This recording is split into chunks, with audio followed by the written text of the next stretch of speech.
We drift through the darkness of deep space, millions of light years from home, and our attention is drawn to a single point of light ahead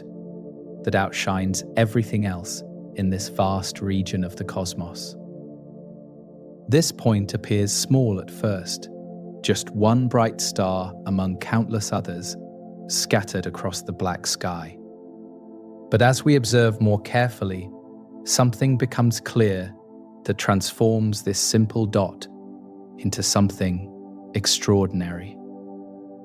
This single point blazes brighter than entire galaxies, outshining the combined light of hundreds of billions of stars,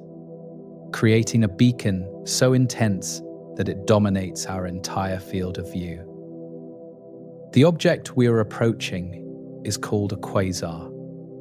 and it radiates energy equivalent to 600 trillion suns from a region smaller than our solar system. The brightness does not flicker or vary noticeably as we watch, maintaining a steady, unwavering glow that has persisted for millions or billions of years. The light appears blue-white to our eyes, though the actual color gets shifted by the immense distance and the expansion of space that stretches the light toward redder wavelengths as it travels. The intensity creates an almost physical sensation, even from this distance, as if the light itself carries weight and pressure, pushing outward from the source in all directions simultaneously. Around this blazing core, space appears empty and dark, the quasar existing in isolation, except for the faint smudges of distant galaxies scattered across the background, like dim candles viewed from across a vast dark room. You are listening to the Drowsy Astronaut, where we explore the universe slowly and gently, taking time to experience the remarkable without urgency or overwhelm. Tonight, we journey to one of the brightest objects in the cosmos, a quasar billions of light years away, and we will settle into this distant place completely, observing it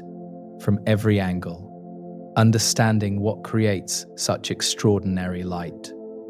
If you find this journey brings some calm or curiosity to your evening, wherever you are listening from, the like and subscribe options are there as an invitation to return whenever you need something vast and quiet to think about. We will move slowly through this exploration, staying with each aspect long enough to truly see it, never rushing, always progressing gently forward into deeper understanding. The contrast between the quasar's brilliance and the darkness surrounding it creates a visual drama unlike anything we experience in our local universe, where stars shine with individual light, but rarely dominate their environments so completely. A typical galaxy contains perhaps 100 billion stars, each contributing its light to create the overall glow we see when we observe galaxies from great distances. This quasar, by comparison, produces more light than those 100 billion stars combined, all that radiance emerging from a central region that would fit comfortably within the orbit of Neptune if transported to our solar system. The concentration of energy into such a small space represents one of the most extreme physical conditions the universe creates, rivaling only the moments of stellar death in supernovae or the collisions of neutron stars. The light streaming toward us carries not just visible wavelengths, but the entire spectrum of electromagnetic radiation, from low-energy radio waves through infrared and visible light to ultraviolet and X-rays and even gamma rays. Each wavelength tells a different part of the quasar's story, revealing different physical processes occurring in different regions around the central engine. The radio waves come from vast regions extending far beyond the visible core, created by particles moving at nearly the speed of light through magnetic fields. The visible light emerges primarily from a swirling disk of material orbiting the central black hole, heated to temperatures that make it glow white-hot. The X-rays originate from the innermost regions, where matter falls into the black hole and releases its final burst of energy before crossing the point of no return. Observing from our vantage point, millions of light years away, the quasar appears as a perfect point source, showing no visible disk or structure, just concentrated brilliance that could easily be mistaken for a nearby star if we did not know better. This star-like appearance led to the original name for these objects when astronomers first discovered them in the 1960s, combining the words quasi and stellar to create the term quasar, meaning something that appears star-like but is not actually a star. The deception works because of the vast distances involved, as even the largest structures around a quasar become too small to resolve when viewed from billions of light years away, collapsing into a single bright pixel in our instruments.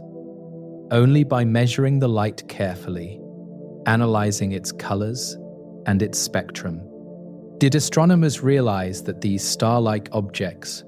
were not nearby stars at all, but the most distant and luminous objects in the entire universe. The surrounding space appears remarkably empty in the immediate vicinity of the quasar, cleared out perhaps by the fierce radiation pressure that pushes against any gas or dust attempting to approach. The nearest visible galaxies sit millions of light years away in all directions, appearing as faint smudges that barely register against the darkness, their light completely overwhelmed when the quasar appears in the same field of view. The isolation creates a sense of the quasar existing alone in a vast empty bubble, though we know that closer inspection would reveal a host galaxy surrounding it, hidden in the glare of the central brilliance. The emptiness emphasizes the scale we are observing, as distances that would contain thousands of galaxies in some regions of the universe here show only scattered examples. The local cosmic structure determining what lives near this particular quasar. The steadiness of the light across the time we observe creates an impression of permanence, as if this brilliance has always existed and will continue indefinitely into the future. The reality involves timescales both longer and shorter than our observation period suggests, with the quasar maintaining its current luminosity for millions of years, but varying slightly over timescales of months or years, in ways too subtle to notice during brief observation. The long-term stability comes from the massive scale of the feeding process, where the black hole consumes material at a steady rate determined by how much gas spirals inward through the accretion disk. Short-term variations occur when clumps of material fall in, or when instabilities in the disk create temporary increases in the accretion rate, causing the brightness to flicker slightly like a candle in a gentle breeze. Looking at the quasar from different angles would reveal essentially the same view, as the radiation streams outward in all directions with remarkable uniformity, creating a sphere of light, expanding at the speed of light into the surrounding cosmos. The exception to this uniformity comes from the jets that some quasars produce, narrow beams of particles shooting outward from the poles of the spinning black hole at nearly light speed, visible only if we happen to be positioned to see them edge on or head on. Our view of this particular quasar shows no obvious jet, suggesting either that none exists or that we observe from an angle where the jets point away from us, extending into space perpendicular to our line of sight. The omnidirectional brilliance means that observers located anywhere in the universe within billions of light years could potentially detect this quasar if they pointed their telescopes in the right direction,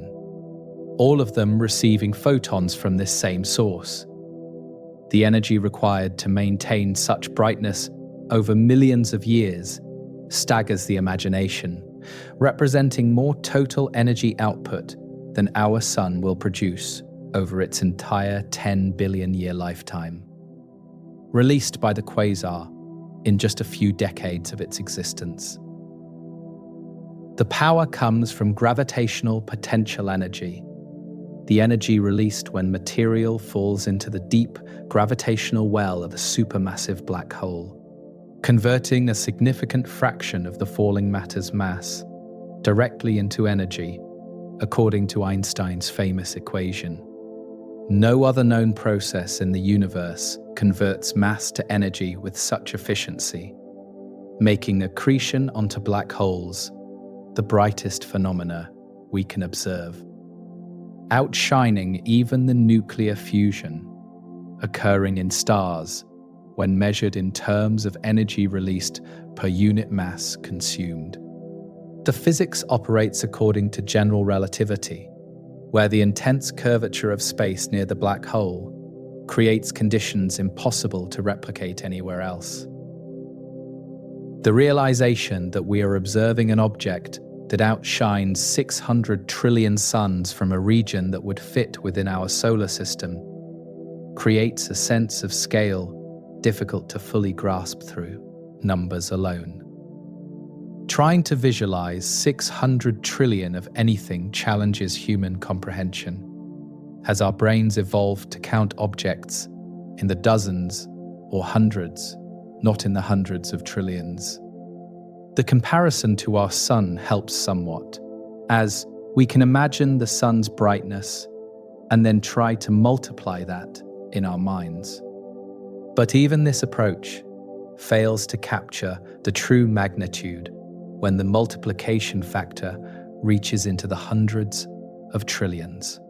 The experience of seeing such brilliance from a distance perhaps communicates the scale more effectively than any calculation, as the overwhelming nature of the light becomes directly perceptible rather than remaining abstract. The light reaching us now left the quasar billions of years ago, crossing the expanding universe, while Earth was a very different place, possibly before complex life had even evolved on our planet's surface. This temporal dimension adds another layer to our observation, as we see not the quasar as it exists now in some absolute cosmic present, but as it existed in the deep past when these particular photons began their journey toward our location in space. The quasar could have faded or changed dramatically in the billions of years since this light departed, and we would not know, remaining ignorant of its current state until enough time passes for light from its present to complete the journey to us. The viewing of distant objects always involves this delay, this looking backward through time. But for quasars, the delays measure in billions of years rather than the mere minutes or hours involved when observing objects in our solar system. And so we hang suspended in the darkness, observing this point of overwhelming brilliance, beginning to understand that we have found something truly extraordinary in the cosmic landscape. An object whose very existence pushes against the limits of what the universe seems capable of creating. The next step in our journey involves identifying this particular quasar specifically, giving it a name and a location, transforming it from a general example into a specific place we can visit and understand completely. The brilliant point of light we observe has a designation in astronomical catalogues, a name that identifies it uniquely among the hundreds of thousands of quasars that astronomers have discovered and mapped across the sky. This particular object carries the name 3C2H73, a label that seems prosaic compared to the extraordinary nature of what it describes, but which encodes useful information about how and where it was first catalogued. The 3C stands for Third Cambridge Catalogue of Radio Sources, a systematic survey of the sky conducted in the 1950s that mapped bright radio emission across the entire visible heavens. The number 273 simply indicates that this object was the 273rd source listed in that catalogue, a sequential ordering that carries no special significance except for historical record keeping. The location of 3C273 in our sky places it in the constellation Virgo, visible from Earth during spring months in the northern hemisphere and during autumn in the southern hemisphere, though its faint appearance requires a telescope to detect.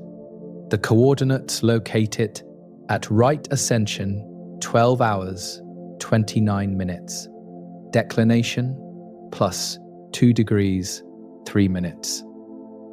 A position that places it well above the plane of the Milky Way, where our own galaxy's dust and stars would otherwise obscure the view. The clear line of sight through our galaxy allows us to observe 3C273 without significant obstruction, making it one of the most thoroughly studied quasars, despite its enormous distance. Amateur astronomers with moderately sized telescopes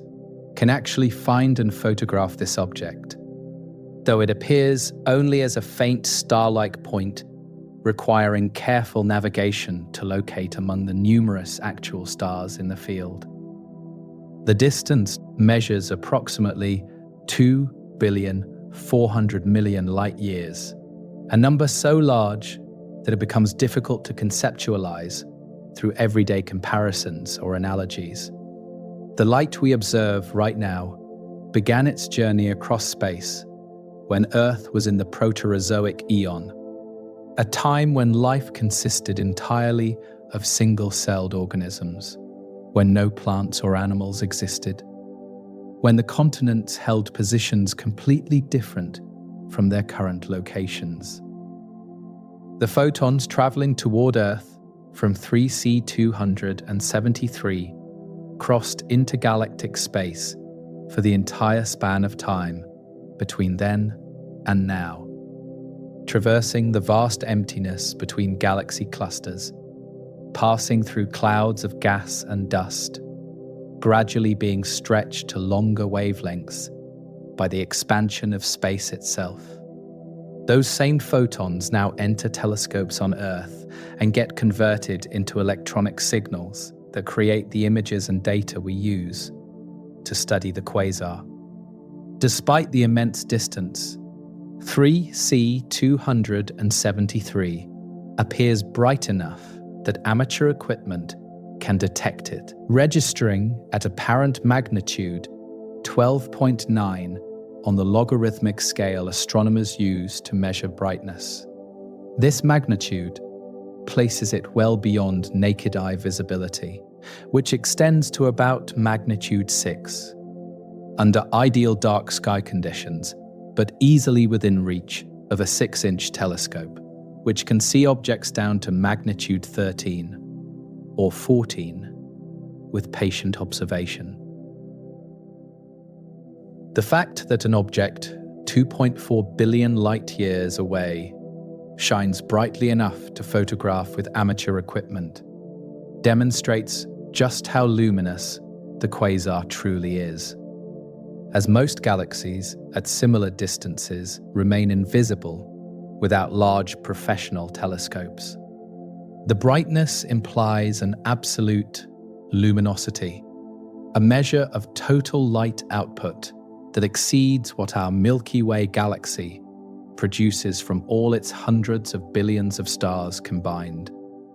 The appearance of 3C273 in telescopic images shows a bright central point with a fainter jet extending to one side, a feature that makes this quasar distinctive and recognizable. The jet appears as a narrow streak projecting from the brilliant core, visible because material traveling at relativistic speeds through magnetic fields creates synchrotron radiation that we can detect across many wavelengths. The jet extends roughly 20 arcseconds from the core, an angular size that translates to about 150,000 light-years in actual length, at the quasar's distance, making it larger than our entire Milky Way galaxy in extent. The visibility of this jet in optical wavelengths makes 3C273 somewhat unusual, as most quasar jets appear only in radio observations, their optical light too faint to detect against the glare from the central core. The historical significance of 3C273 in the development of our understanding of quasars cannot be overstated, as this object served as the key that unlocked the mystery of what these enigmatic sources actually were. Astronomers identified the optical counterpart to the radio source in the early 1960s, finding what appeared to be a 13th magnitude star at the location of the radio emission. The spectrum of this star showed emission lines, bright features indicating glowing gas, but the lines appeared at wavelengths that matched no known element or compound, creating a puzzle that persisted until Dutch astronomer Martin Schmidt realized in February 1963 that the lines were actually hydrogen emission shifted dramatically toward the red by the quasar's recession velocity. This discovery revealed that 3C273 lay at an enormous distance, making it the first quasar whose nature was correctly understood. The structure visible in high-resolution images reveals not just the jet, but also hints of the host galaxy surrounding the brilliant core. A faint, elongated glow that becomes apparent only when the central point is carefully masked to reduce the overwhelming glare. The host galaxy appears to be a giant elliptical system, a massive collection of old stars arranged in a smooth distribution without the spiral arms or prominent dust lanes that characterize younger galaxies. The elliptical morphology suggests the galaxy has experienced major mergers in its past, collisions with other galaxies that disrupted any spiral structure and funneled gas toward the center, where it now feeds the supermassive black hole. The stars in this host galaxy, numbering in the hundreds of billions, contribute so little light compared to the quasar core that they were not even detected until decades after the quasar itself was discovered. The radio emission that originally led to 3C273's cataloging comes from electrons spiraling through magnetic fields at nearly the speed of light, creating the characteristic synchrotron radiation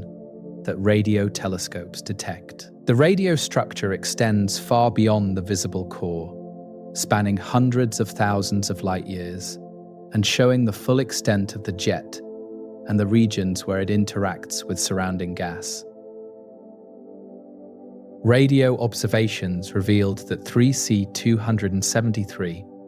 is actually a relatively weak radio source compared to some other quasars. classified as radio quiet rather than radio loud, with the optical and infrared emission dominating the overall energy output. The radio weakness did not prevent discovery, as the third Cambridge survey was sensitive enough to detect even these relatively faint sources, leading to the inclusion of 3C273 in the catalogue. The designation of 3C273 as our specific destination for this journey means that everything we explore subsequently relates to this actual object, this real quasar existing 2.4 billion light-years away in the constellation Virgo. We are not discussing quasars in general or theoretical models or abstract concepts, but rather committing ourselves to understanding this one specific example completely. The approach creates a grounding effect, transforming the exploration from something hypothetical into a visit to an actual place, even if that place remains inaccessible physically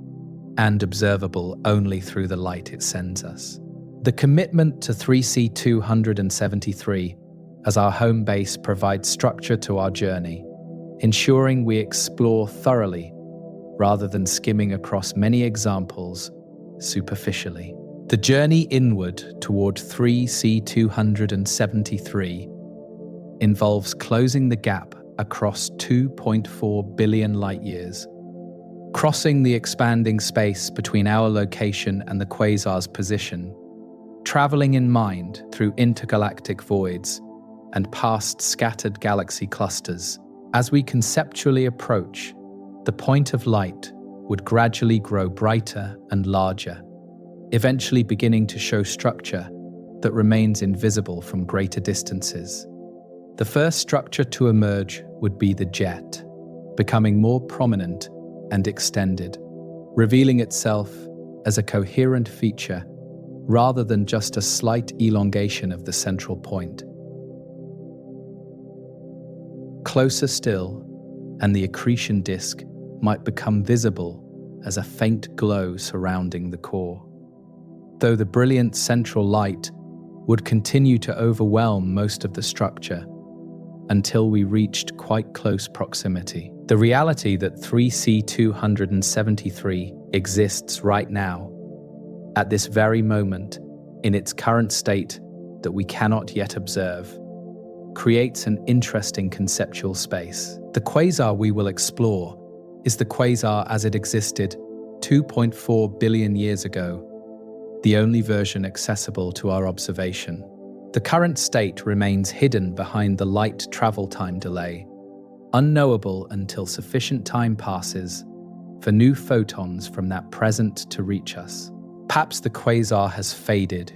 in the intervening time, its fuel supply depleted, the accretion rate dropping, the brilliant core dimming to a fraction of its former luminosity. Perhaps it has brightened, new gas falling into the black hole, the accretion disk growing more massive and luminous. We cannot know, and the not knowing emphasizes how astronomical observation always involves this temporal displacement, this viewing of the past rather than the present. The establishment of 3C273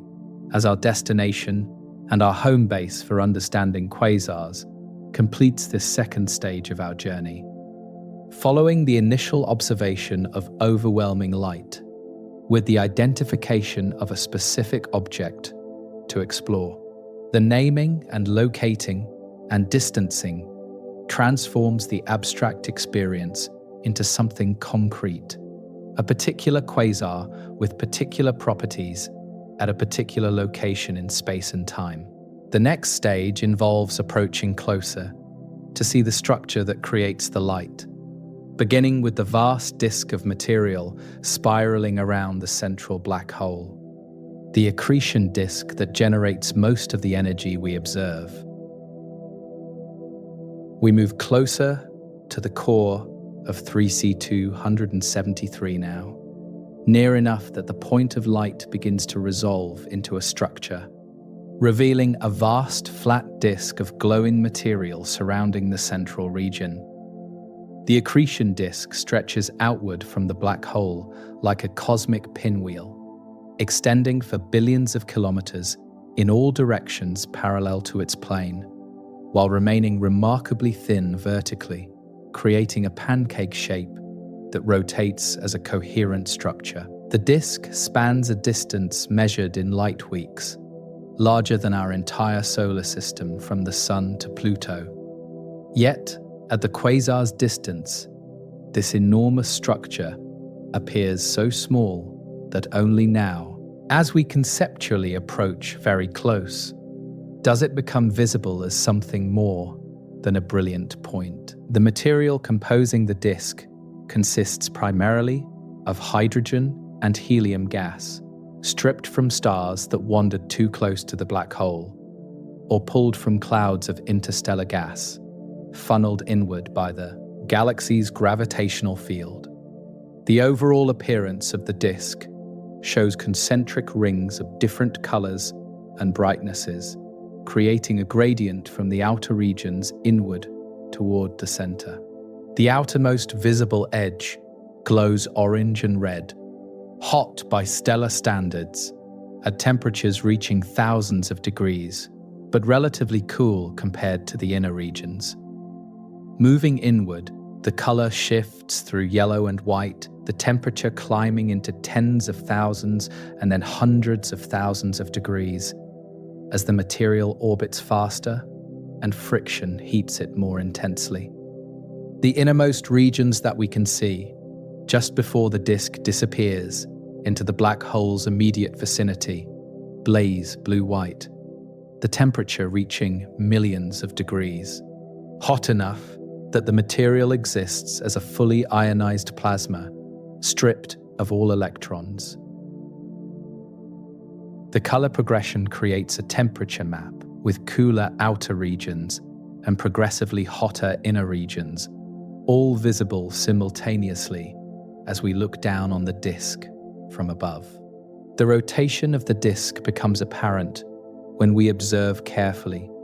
noticing that the material moves in vast, circular or elliptical paths around the central black hole,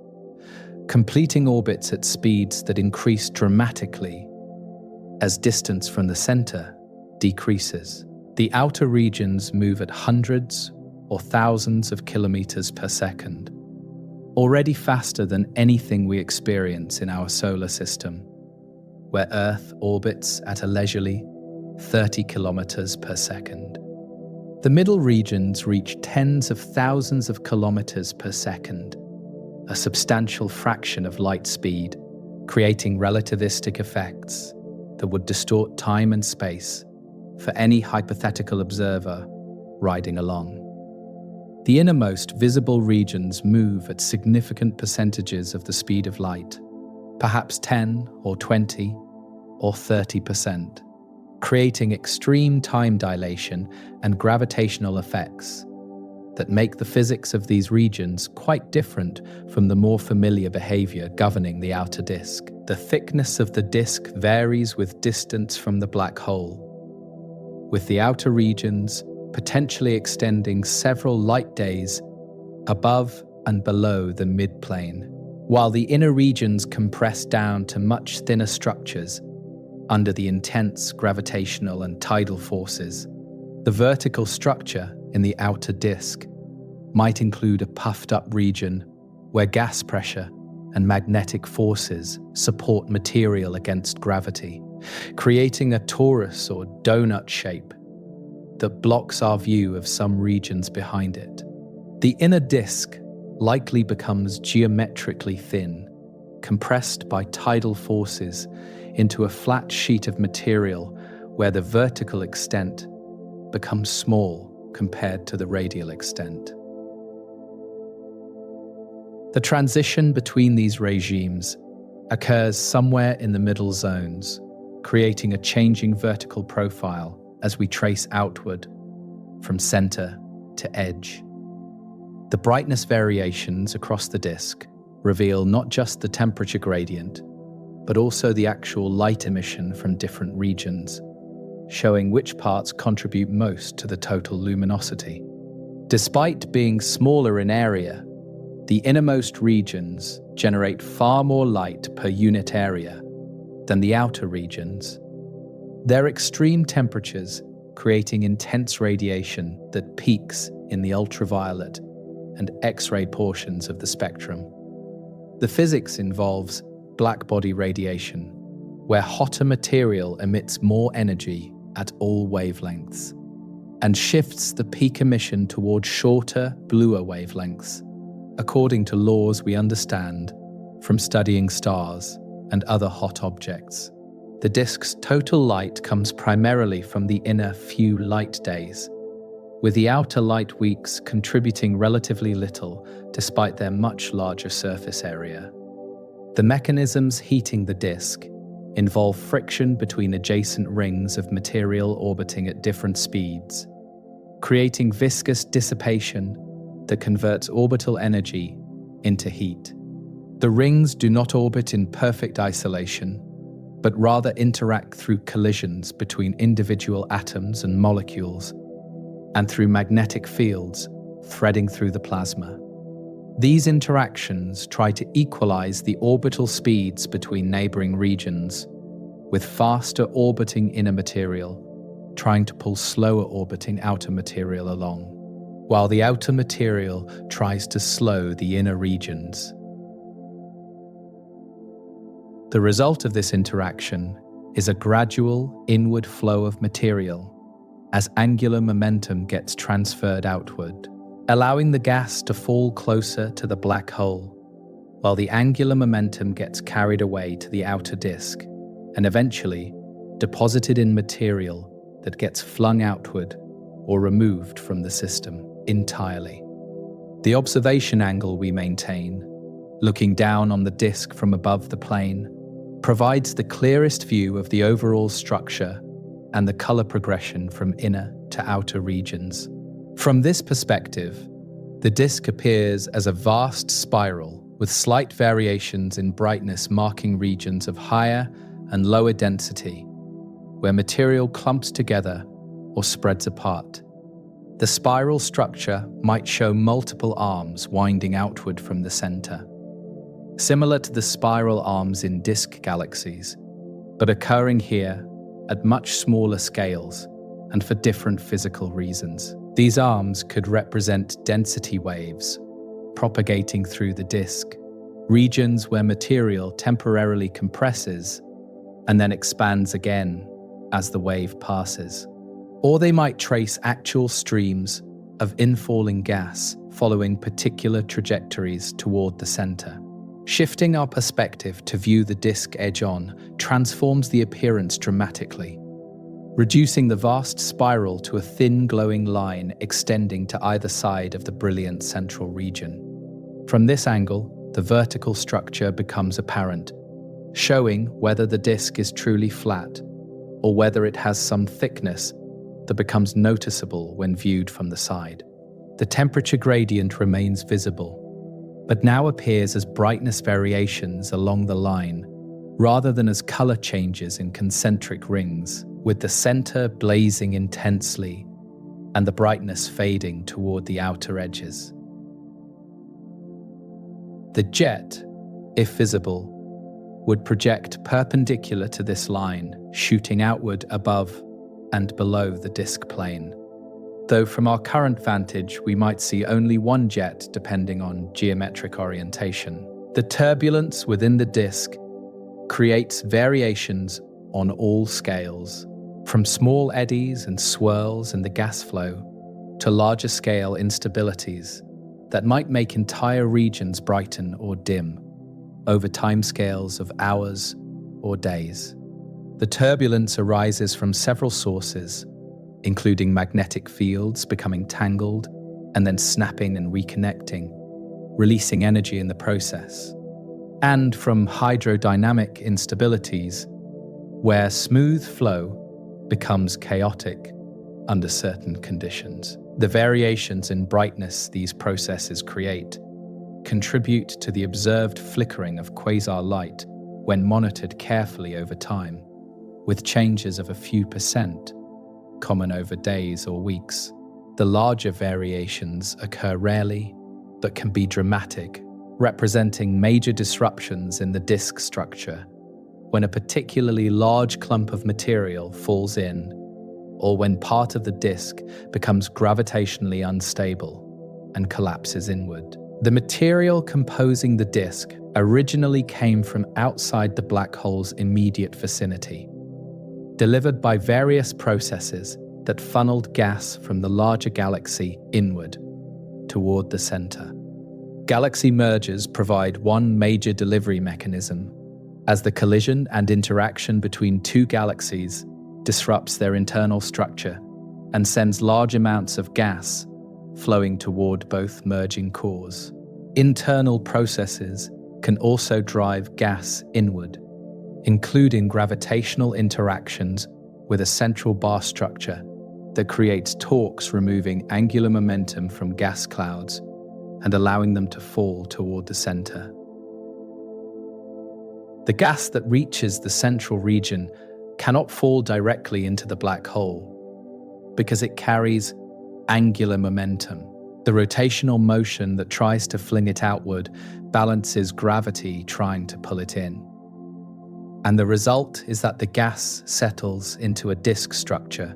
where it can gradually spiral inward while shedding angular momentum. The fate of material in the disk is ultimately to fall into the black hole, crossing the event horizon and disappearing from our observable universe. But this final plunge occurs only after the material has spent considerable time in the disk, perhaps years or decades, spiraling inward from the outer edge to the innermost stable orbit. The gradual infoul allows the material to radiate away most of its gravitational potential energy as heat and light, converting a significant fraction of the infalling mass into energy before it crosses the horizon. Once past the event horizon, the material cannot emit any more light that escapes to reach us. So all the light we observe comes from material still outside the black hole, still orbiting in the disk, or falling through the last stages before crossing the point of no return. The beauty of the accretion disk as we observe it lies partly in the organization and structure, the way chaos and turbulence somehow create coherent patterns and gradients, the way individual atoms and molecules combine into collective behavior that generates such enormous energy output. The colors ranging from deep red through white to brilliant blue create a palette unseen in any everyday context. Temperatures too extreme for matter to exist in familiar forms. Conditions replicating only in the cores of stars or in the brief moments of supernovae. Yet this extreme environment persists steadily, maintained by the constant infall of material and the constant outward flow of radiation and energy, balanced into a quasi-stable configuration that can continue for millions of years as long as the fuel supply lasts. And, observing this vast disk, now understanding it as the primary engine, creating the light we saw from billions of light years away, we recognize that at its center, hidden from direct view, lies the object responsible for organizing all this material into its current configuration. The supermassive black hole whose gravity creates the deep well into which everything falls, whose presence defines the innermost stable orbit, where the disk ends, whose nature we will explore next as we move inward, one more step toward the dark heart at the center of all this brilliance. At the very center of the swirling accretion disk, invisible but dominating everything through its gravitational presence, sits the supermassive black hole that created and sustains the entire quasar system. The black hole contains approximately 900 million times the mass of our Sun, compressed into a region so small that its density exceeds anything else in the known universe, except other black holes. The event horizon, the boundary beyond which nothing can escape, not even light, forms a sphere roughly the size of our solar system, out to Jupiter's orbit, creating a dark sphere suspended in the center of all the brilliance. This central darkness represents the ultimate paradox of quasars, where the darkest possible object creates the brightest observable phenomena through the effect it has on material around it, rather than through any emission of its own. The event horizon exists as a one-way membrane in space-time, allowing material and light to cross inward, but preventing anything from crossing outward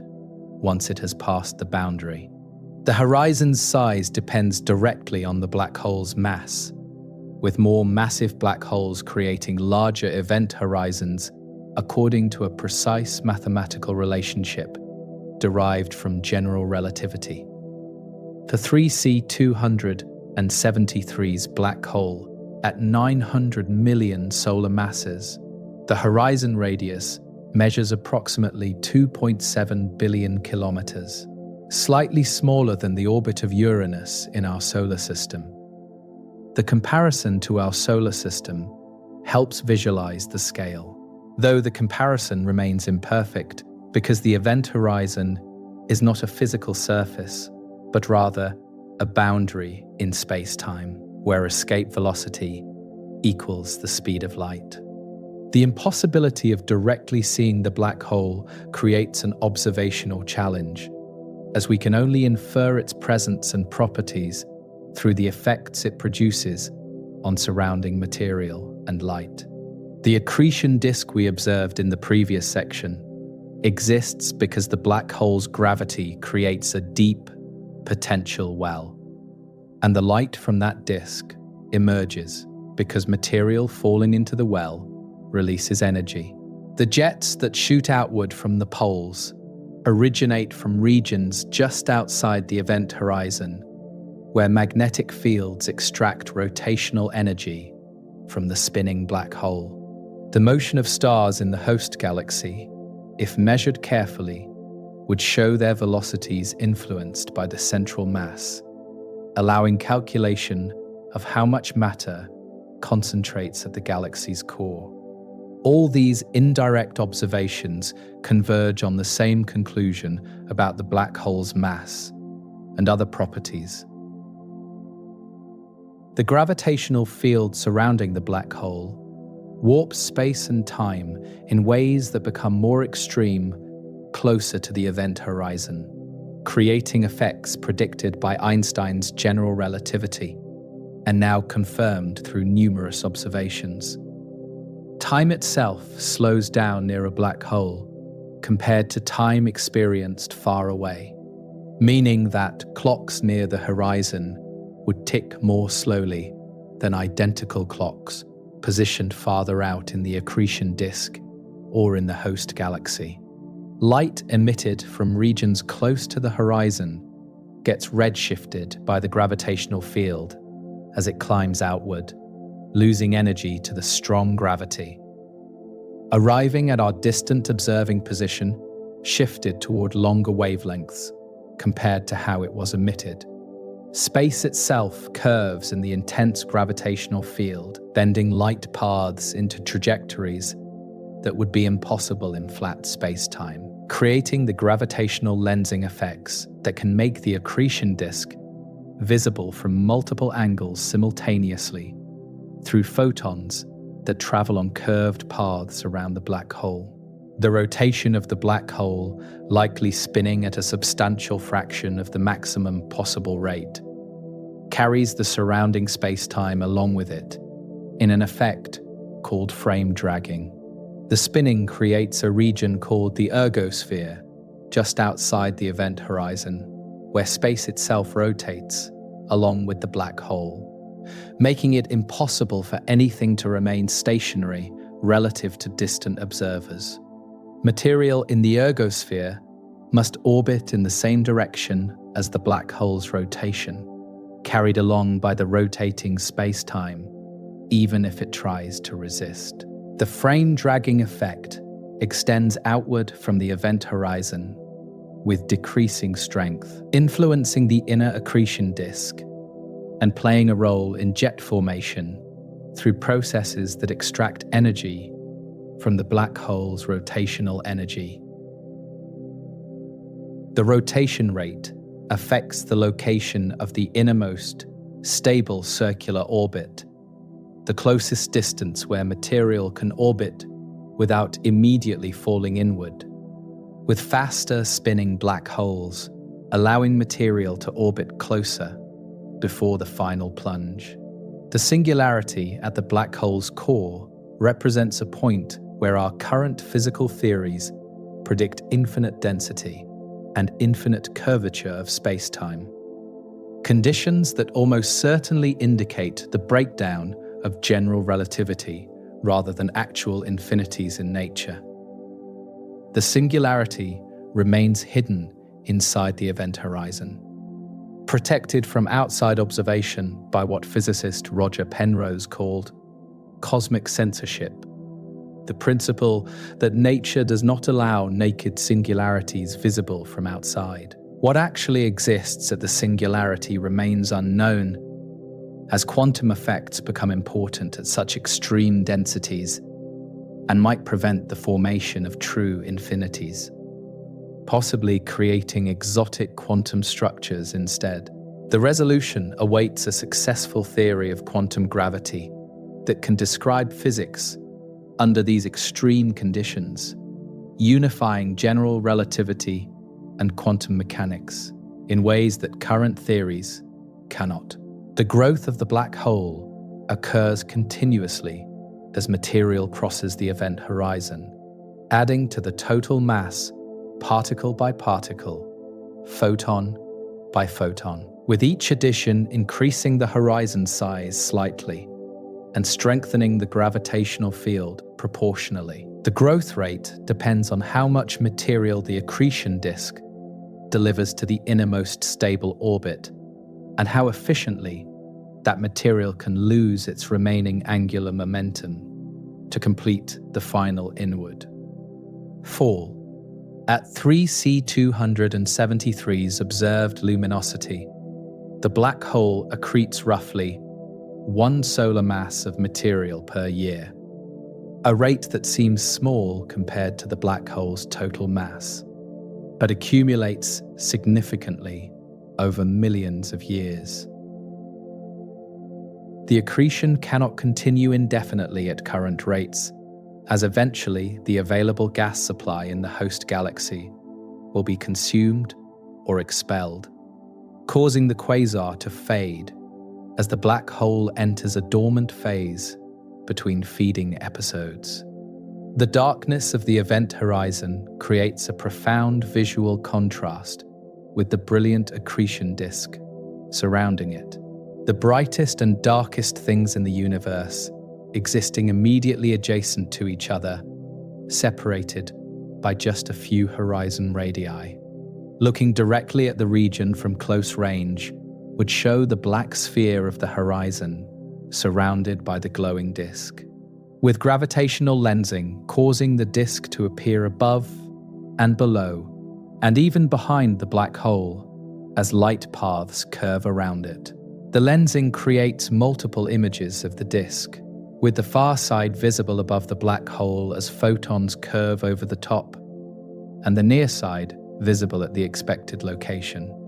The overall appearance resembles a dark circle surrounded by a bright ring with enhanced brightness at the top and bottom, where lensing concentrates light from the disk's far side. The escape velocity at the event horizon exactly equals the speed of light, creating the defining characteristic that makes a black hole black. But the escape velocity remains less than light speed at all locations outside the horizon. At twice the horizon radius, escape velocity drops to about 71% of light speed, still extremely fast, but allowing photons to escape outward if directed properly. At 10 times the horizon radius, escape velocity decreases further to about 32% of light speed, comparable to some regions of the inner accretion disk. The rapid decrease in escape velocity with distance means that material just slightly outside the horizon can still emit light that escapes to reach distant observers, creating the phenomenon we observe as quasar emission, while material at the horizon itself vanishes completely from the observable universe the instant it crosses the boundary. The lifetime of the black hole exceeds the current age of the universe by many orders of magnitude. As black holes essentially never decay through currently known physical processes, except for the incredibly slow Hawking radiation that becomes significant only for very small black holes. A black hole with 900 million solar masses would take approximately 10 to the 104th power years to evaporate through Hawking radiation, a time so long that it makes the current universe age of 13.8 billion years seem like an eye blink in comparison. For all practical purposes, once the black hole formed, it will exist eternally into the future, gradually growing as it accretes material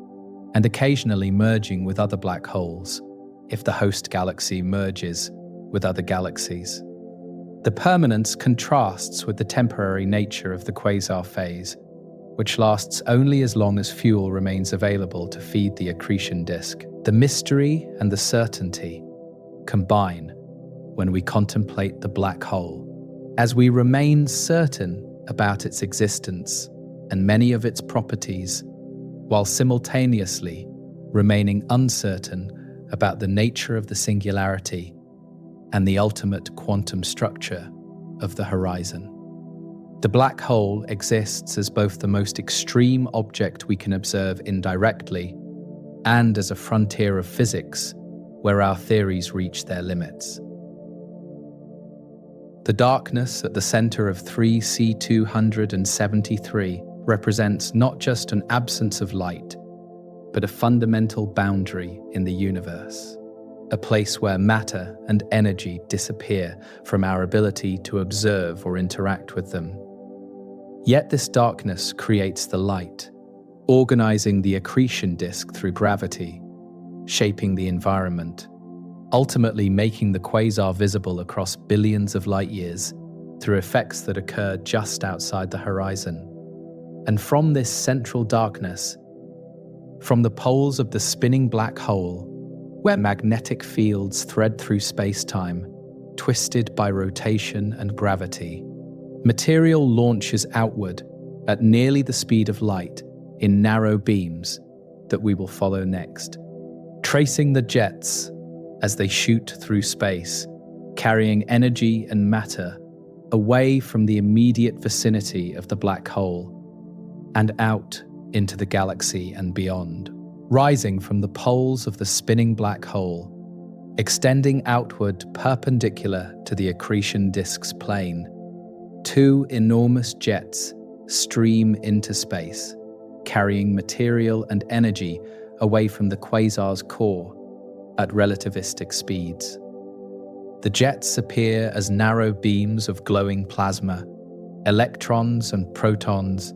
and other particles all moving together in the same direction, confined by magnetic fields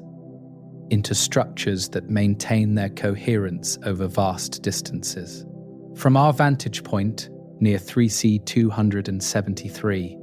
we can see one of these jets extending visibly outward from the brilliant core, stretching across space for over 100,000 light-years before fading into the diffuse medium of intergalactic gas. The jet appears blue-white near its origin, the color created by synchrotron radiation from electrons spiraling at nearly light speed through the magnetic fields, threading the flow. The width of the jet near its origin measures perhaps a few light years across, narrow compared to its length, creating a beam-like structure that maintains roughly constant width over much of its extent before eventually spreading and dissipating. The narrowness results from magnetic confinement, with fields arranged in a configuration that pinches the flow inward, preventing the jet from expanding freely as it would in the absence of this magnetic corset. The particles within the jet move at approximately 99.9% of the speed of light, fast enough that relativistic effects become crucial for understanding the jet's behavior and appearance. At these speeds, time dilation becomes extreme, with processes in the jet's reference frame proceeding much more slowly than they appear to outside observers, creating a temporal disconnect between the jet and the surrounding environment. Following the jet outward from its origin takes us on a journey through progressively more diffuse regions, where the initial collimated beam begins to interact with the surrounding medium and gradually loses its coherent structure. The first few thousand light years show the jet maintaining a nearly constant brightness and width, the flow still fully organized by the magnetic fields and the internal pressure remaining high enough to resist external influences. Further out, between 10,000 and 50,000 light years from the core, the jet begins to show slight variations in brightness along its length, marking regions where the flow encounters clouds of gas or where internal instabilities create compressions and rarefactions in the beam. The variations appear as knots of enhanced brightness, separated by dimmer regions, creating a beaded appearance when viewed in high-resolution images. At approximately 100,000 light years from the core, the jet terminates in a bright hotspot, a region where the relativistic beam slams into denser intergalactic material and deposits its energy in a violent interaction. The hotspot blazes more brightly than the surrounding jet material, heated to extreme temperatures by the shock wave created when the fast-moving jet material collides with the relatively stationary external gas. The collision creates turbulence and generates additional magnetic field amplification, accelerating particles to even higher energies than they possessed in the jet itself. The hotspot marks the boundary where the organized jet structure breaks down into a more diffuse lobe of material that gradually mixes with the intergalactic medium and fades from visibility over even larger distances. The power carried by the jet represents a significant fraction of the total energy released by the accretion disk, perhaps 10 or 20%, making the jets important not just as visible features, but as major conduits for energy transport from the quasar core to the surrounding environment. The energy exists primarily as kinetic energy of the moving particles, the electrons and protons streaming outward, carrying energy in their motion, supplemented by magnetic energy stored in the fields, threading the flow, and by the energy of photons created through synchrotron radiation and other processes. The total power flowing through both jets combined might equal the output of billions of suns. Though this enormous energy stream appears faint when spread across the jet's entire length and compared to the brilliant accretion disk dominating the quasar's appearance in visible wavelengths. The origin of the jets in the innermost regions near the black hole involves complex physics where magnetic fields extract rotational energy from the spinning black hole through a process called the Blandford-Snarek mechanism. The magnetic field lines thread through the accretion disk and become twisted by the frame dragging effect, creating electromagnetic fields that accelerate particles away from the disk surface along the rotation axis. The particles follow the magnetic field lines outward, like beads on a wire, gaining energy as they climb out of the gravitational potential well while being channeled into the narrow jets we observe. The requirement for rotation explains why jets point perpendicular to the disk, as the rotation axis provides a natural direction of symmetry that the magnetic fields follow when organizing the outflow. The jet we observe from 3C 273 represents only one of the two jets produced by the system, with the counter-jet streaming in the opposite direction, but appearing much fainter or entirely invisible, depending on our viewing angle. The asymmetry arises from relativistic beaming, an effect where material moving toward us at near-light speed appears much brighter than material moving away from us at the same speed. The particles in the approaching jet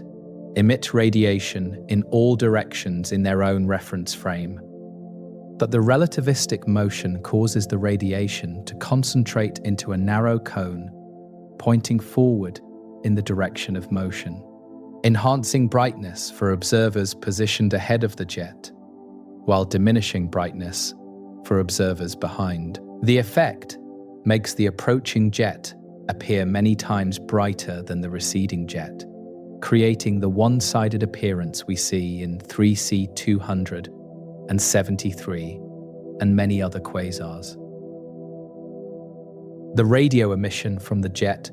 dominates over visible and other wavelengths, with the synchrotron radiation created by relativistic electrons spiraling through magnetic fields, producing strong signals detectable with radio telescopes across Earth and in space. Radio observations reveal the full extent of the jet structure, including regions too faint to detect at optical wavelengths, showing that the jet continues beyond where visible light fades, extending the structure to even greater distances. The radio images show the detailed morphology, including wiggles and bends in the jet path, indicating changes in the direction of the flow over time, possibly caused by precession of the black hole's rotation axis, or by the jet plowing through an inhomogeneous distribution of external gas that deflects it from a perfectly straight path. The lifetime of the jet relates to the lifetime of the quasar phase, with the jet persisting as long as the black hole continues accreting at high rates and generating the magnetic fields necessary to power the outflow. The light travel time across the jet's full length measures over 100,000 years, meaning that we observe different parts of the jet as they existed at different times in the quasar's history, with the base showing current conditions, while the outer regions show conditions from 100,000 years ago. The extended structure provides a temporal record of the quasar's activity, with variations in brightness and width along the jet potentially encoding information about fluctuations in the central engine's power output over the past 100 millennia. The jet appears relatively smooth and continuous, suggesting that 3C 273's accretion rate has remained fairly steady over this timescale, without dramatic changes that would create large variations in jet power. The environment through which the jet travels transitions from the host galaxy's interstellar medium in the inner regions to the hotter, more diffuse intracluster medium farther out, creating changing external pressure that affects how the jet propagates and evolves. In dense regions, the external pressure confines the jet more tightly, preventing expansion and helping maintain collimation, while in low-density regions, the jet can expand more freely, potentially widening and becoming more diffuse. The interaction between jet and environment goes both ways, with the environment affecting the jet while the jet also affects the environment by heating gas, creating cavities, driving shocks, and depositing energy and momentum that influence galaxy-scale processes, including star formation and gas distribution. The composition of the jet consists primarily of electrons and positrons, the matter and antimatter counterparts that can be created in high-energy processes near the black hole, and that generate particularly efficient synchrotron radiation. Protons likely also contribute to the jet, carrying most of the mass and kinetic energy, even if they contribute less to the observed radiation. The matter-to-antimatter ratio remains uncertain, as both electrons and positrons create similar signatures in most observations, making it difficult to determine the composition precisely without detailed spectroscopic measurements that can distinguish the subtle differences. The creation of antimatter in the jets represents one of the few natural environments where substantial amounts of antimatter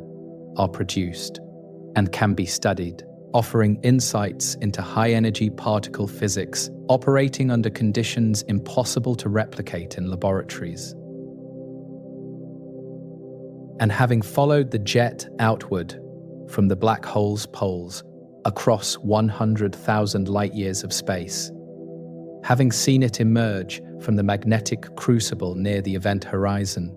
maintain its coherent structure through the long journey, and finally terminate in a bright hotspot where it deposits its energy into the surrounding medium. We now pull back to gain perspective on the larger structure that contains all these elements, the host galaxy that holds both the quasar and the jets, and the hundreds of billions of stars that orbit the center where all this extraordinary activity occurs. The host galaxy, containing 3C273,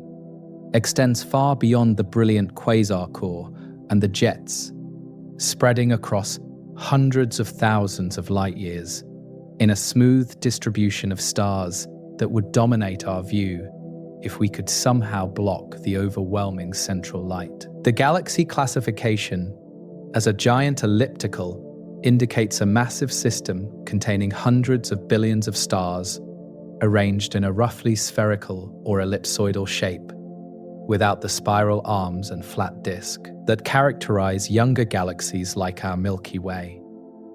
The stars orbit the galactic center in all different directions and inclinations, rather than moving in a coordinated rotation like planets around a star,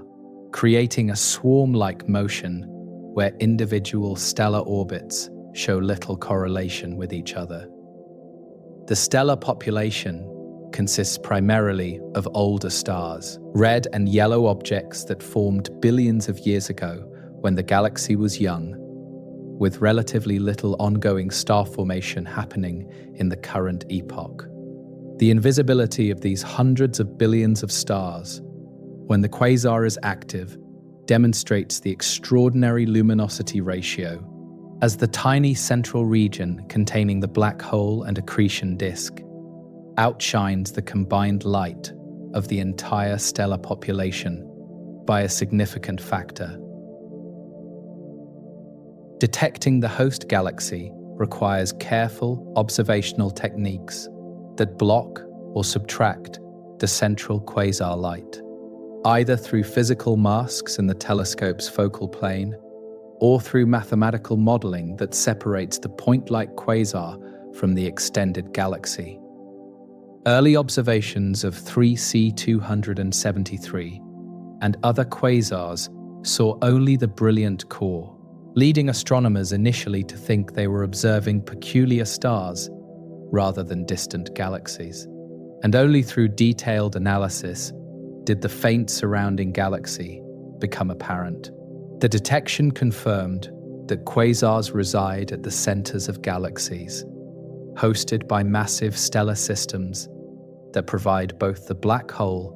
and the gas that feeds it. The total stellar mass in 3C273's host galaxy likely exceeds 1 trillion solar masses, making it substantially more massive than our Milky Way, despite the Milky Way spanning a similar physical size. The higher mass in the same volume indicates higher stellar density, with stars packed more closely together on average than in our galaxy, creating an environment where stellar encounters and interactions occur more frequently, though still rarely on human timescales. The central regions of the galaxy show the highest stellar densities, with stars separated by light years or less in the core region compared to the several light years between stars typical in our solar neighborhood. The dense packing creates a night sky potentially filled with bright stars if planets exist around any of these closely spaced suns, though the intense radiation from the nearby quasar would complicate conditions for any hypothetical observers. The relationship between the galaxy and the black hole involves a complex feedback loop,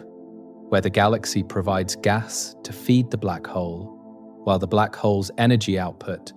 affects the galaxy's structure and evolution. Gas flows inward toward the galactic center through processes including galaxy mergers that disrupt the structure and remove angular momentum, allowing material to fall toward the core where the black hole captures it.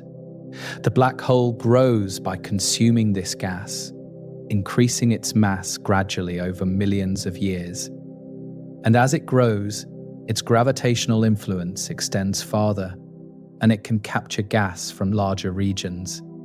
The energy released by the accretion process flows back into the galaxy through radiation and through the jets, heating gas and potentially preventing it from cooling and forming new stars, creating a regulatory mechanism that may explain why galaxies stop forming stars and become dormant. The possibility of planets existing in the host galaxy raises interesting questions about what the quasar's presence would mean for any hypothetical life in the system. The intense radiation from the quasar core floods the entire galaxy with high-energy photons, including ultraviolet and X-rays, that could damage biological molecules and make the development of complex life more challenging. Planets orbiting stars near the galactic center would experience the quasar as an intensely bright point in their sky, brighter than their own star, as seen from some distances, creating illumination levels that might interfere with the day-night cycle and the seasonal patterns that life on Earth uses to regulate biological processes. The jets streaming perpendicular to the galactic plane might create zones of particularly intense radiation that would be especially hostile to life, though the bulk of the galaxy lying in the plane would be shielded from the direct jet beam. The motion of stars within the galaxy follows orbital paths determined by the total gravitational potential created by all the mass in the system, including the visible stars, the dark matter halo that surrounds the visible galaxy, and the central supermassive black hole. The black hole's 900 million solar masses makes it massive compared to individual stars, but it represents only a small fraction of the galaxy's total mass, contributing perhaps 1/10 of 1% to the overall gravitational potential. The black hole dominates gravitationally only in the very central region within a few light years of the core, while at the distances where most stars orbit the collective mass of all the other stars, and the dark matter overwhelms the black hole's contribution. The stellar velocities measured at various distances from the center provide information about the mass distribution, allowing astronomers to weigh the galaxy and infer properties of both the visible and dark matter components. The future evolution of the host galaxy will continue long after the quasar phase ends, as the stars will persist for billions of years, while the quasar likely has only a few million to perhaps 100 million years of fuel remaining at current consumption rates. When the gas supply depletes and the accretion rate drops, the quasar will fade, the brilliant core dimming to a fraction of its former luminosity or vanishing entirely, leaving the galaxy to continue in a quiescent state with a dormant black hole at its center. The black hole will remain unchanged in mass, except for the slow growth from occasional captures of individual stars that wander too close, or from any new gas inflows triggered by future galaxy interactions. The galaxy might experience additional quasar phases in the distant future if new gas becomes available through mergers with other galaxies or through slow accumulation of cooling gas from the halo. The elliptical morphology and the old stellar population suggest that the host galaxy has already experienced major mergers in its past, collisions with other galaxies that destroyed any original spiral structure and triggered star formation bursts that consumed most of the available gas billions of years ago. The merger history might include multiple events over the galaxy's lifetime, each collision funneling gas toward the center and feeding the black hole, possibly creating multiple quasar episodes separated by long dormant periods. The current quasar phase might represent the most recent in a series of active periods, with earlier episodes having occurred billions of years ago, when the universe was younger and galaxy interactions were more common. The evidence for past mergers comes from the elliptical shape itself, from the random orbital motions of stars, and from tidal features that might exist in the outer regions of the galaxy, showing debris from past gravitational interactions. The dark matter halo surrounding the visible galaxy extends far beyond where we can detect stars, reaching out millions of light years into space and containing 10 or more times as much mass as all the visible matter combined. The dark matter exists in some unknown form, possibly exotic particles created in the early universe that interact only through gravity and not through electromagnetic forces, making them invisible to all our telescopes. The halo creates a deep gravitational potential well that holds the galaxy together and influences the motion of gas and stars throughout the system, providing the scaffolding on which the visible galaxy assembled. The connection between the dark matter halo and the central black hole remains a topic of active research, as observations show correlations between halo mass and black hole mass that suggest the two components co-evolved, even though they involve completely different physical processes operating on vastly different scales. The view from a planet orbiting a star 10,000 light-years from the galactic center would show a night sky dominated by the brilliant quasar core, appearing as a point of light thousands of times brighter than any star, bright enough to cast shadows and provide significant illumination, even from that distance. The sky would contain many more bright stars than we see from Earth, as the higher stellar density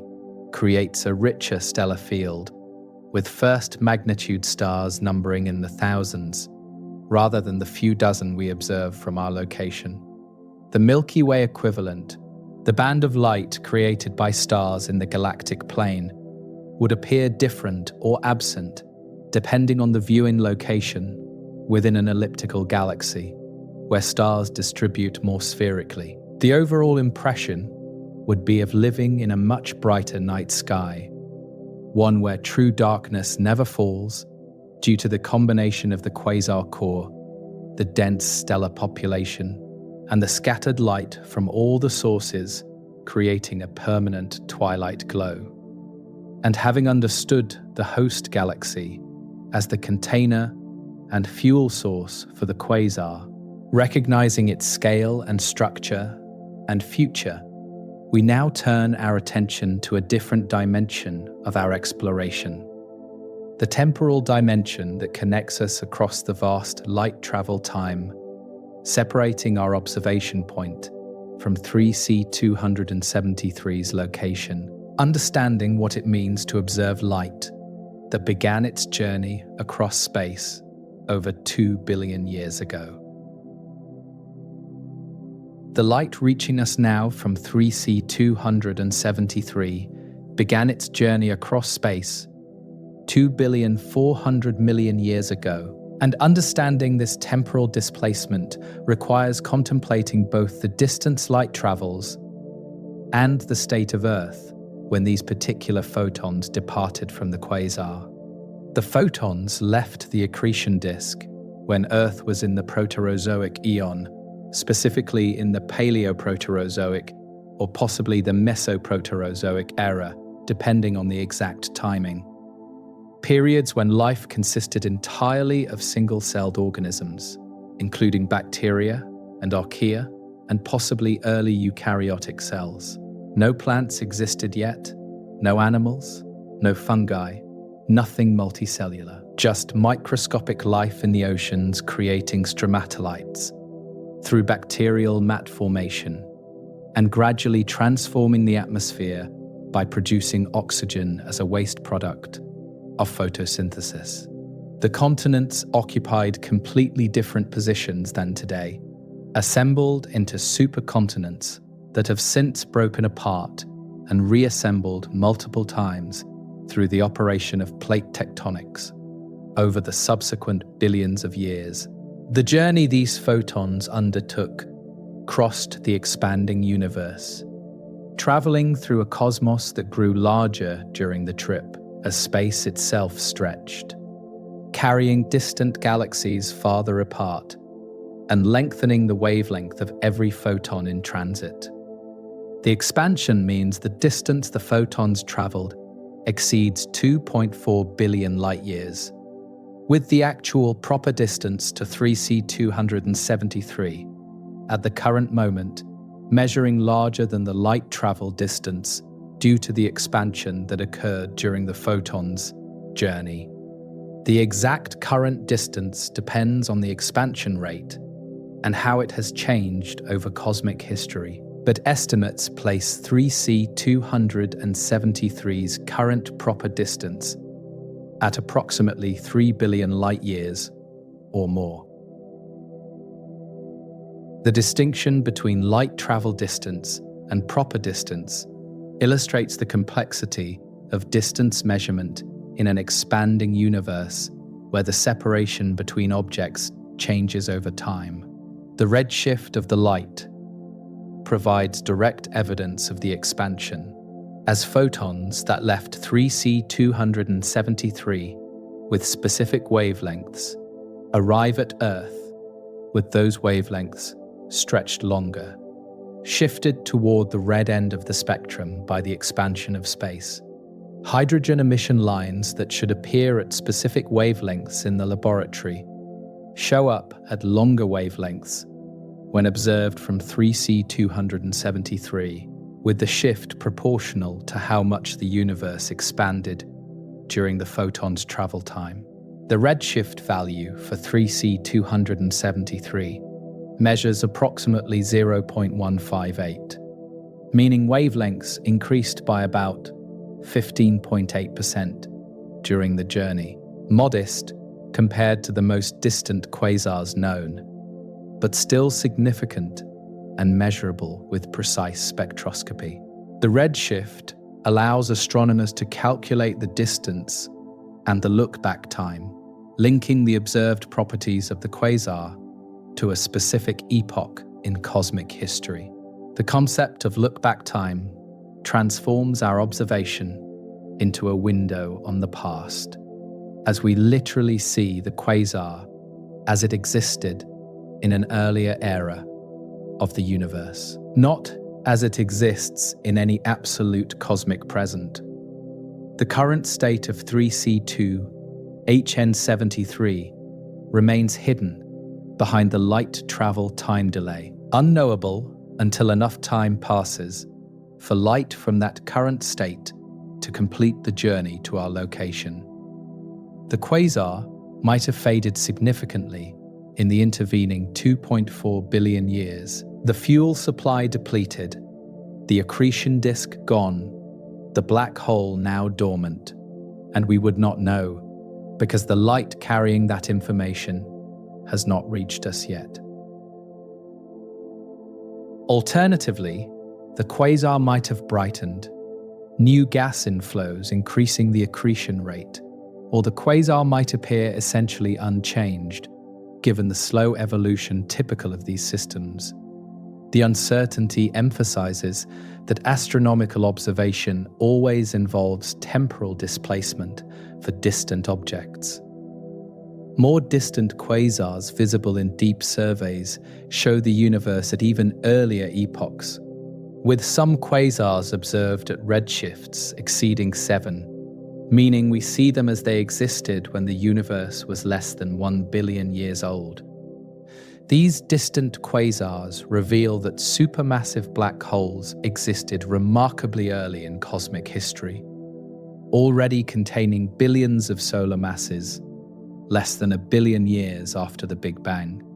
creating theoretical challenges about how they grew so massive so quickly. The observation that quasars existed in the very early universe indicates that the processes creating supermassive black holes and triggering quasar activity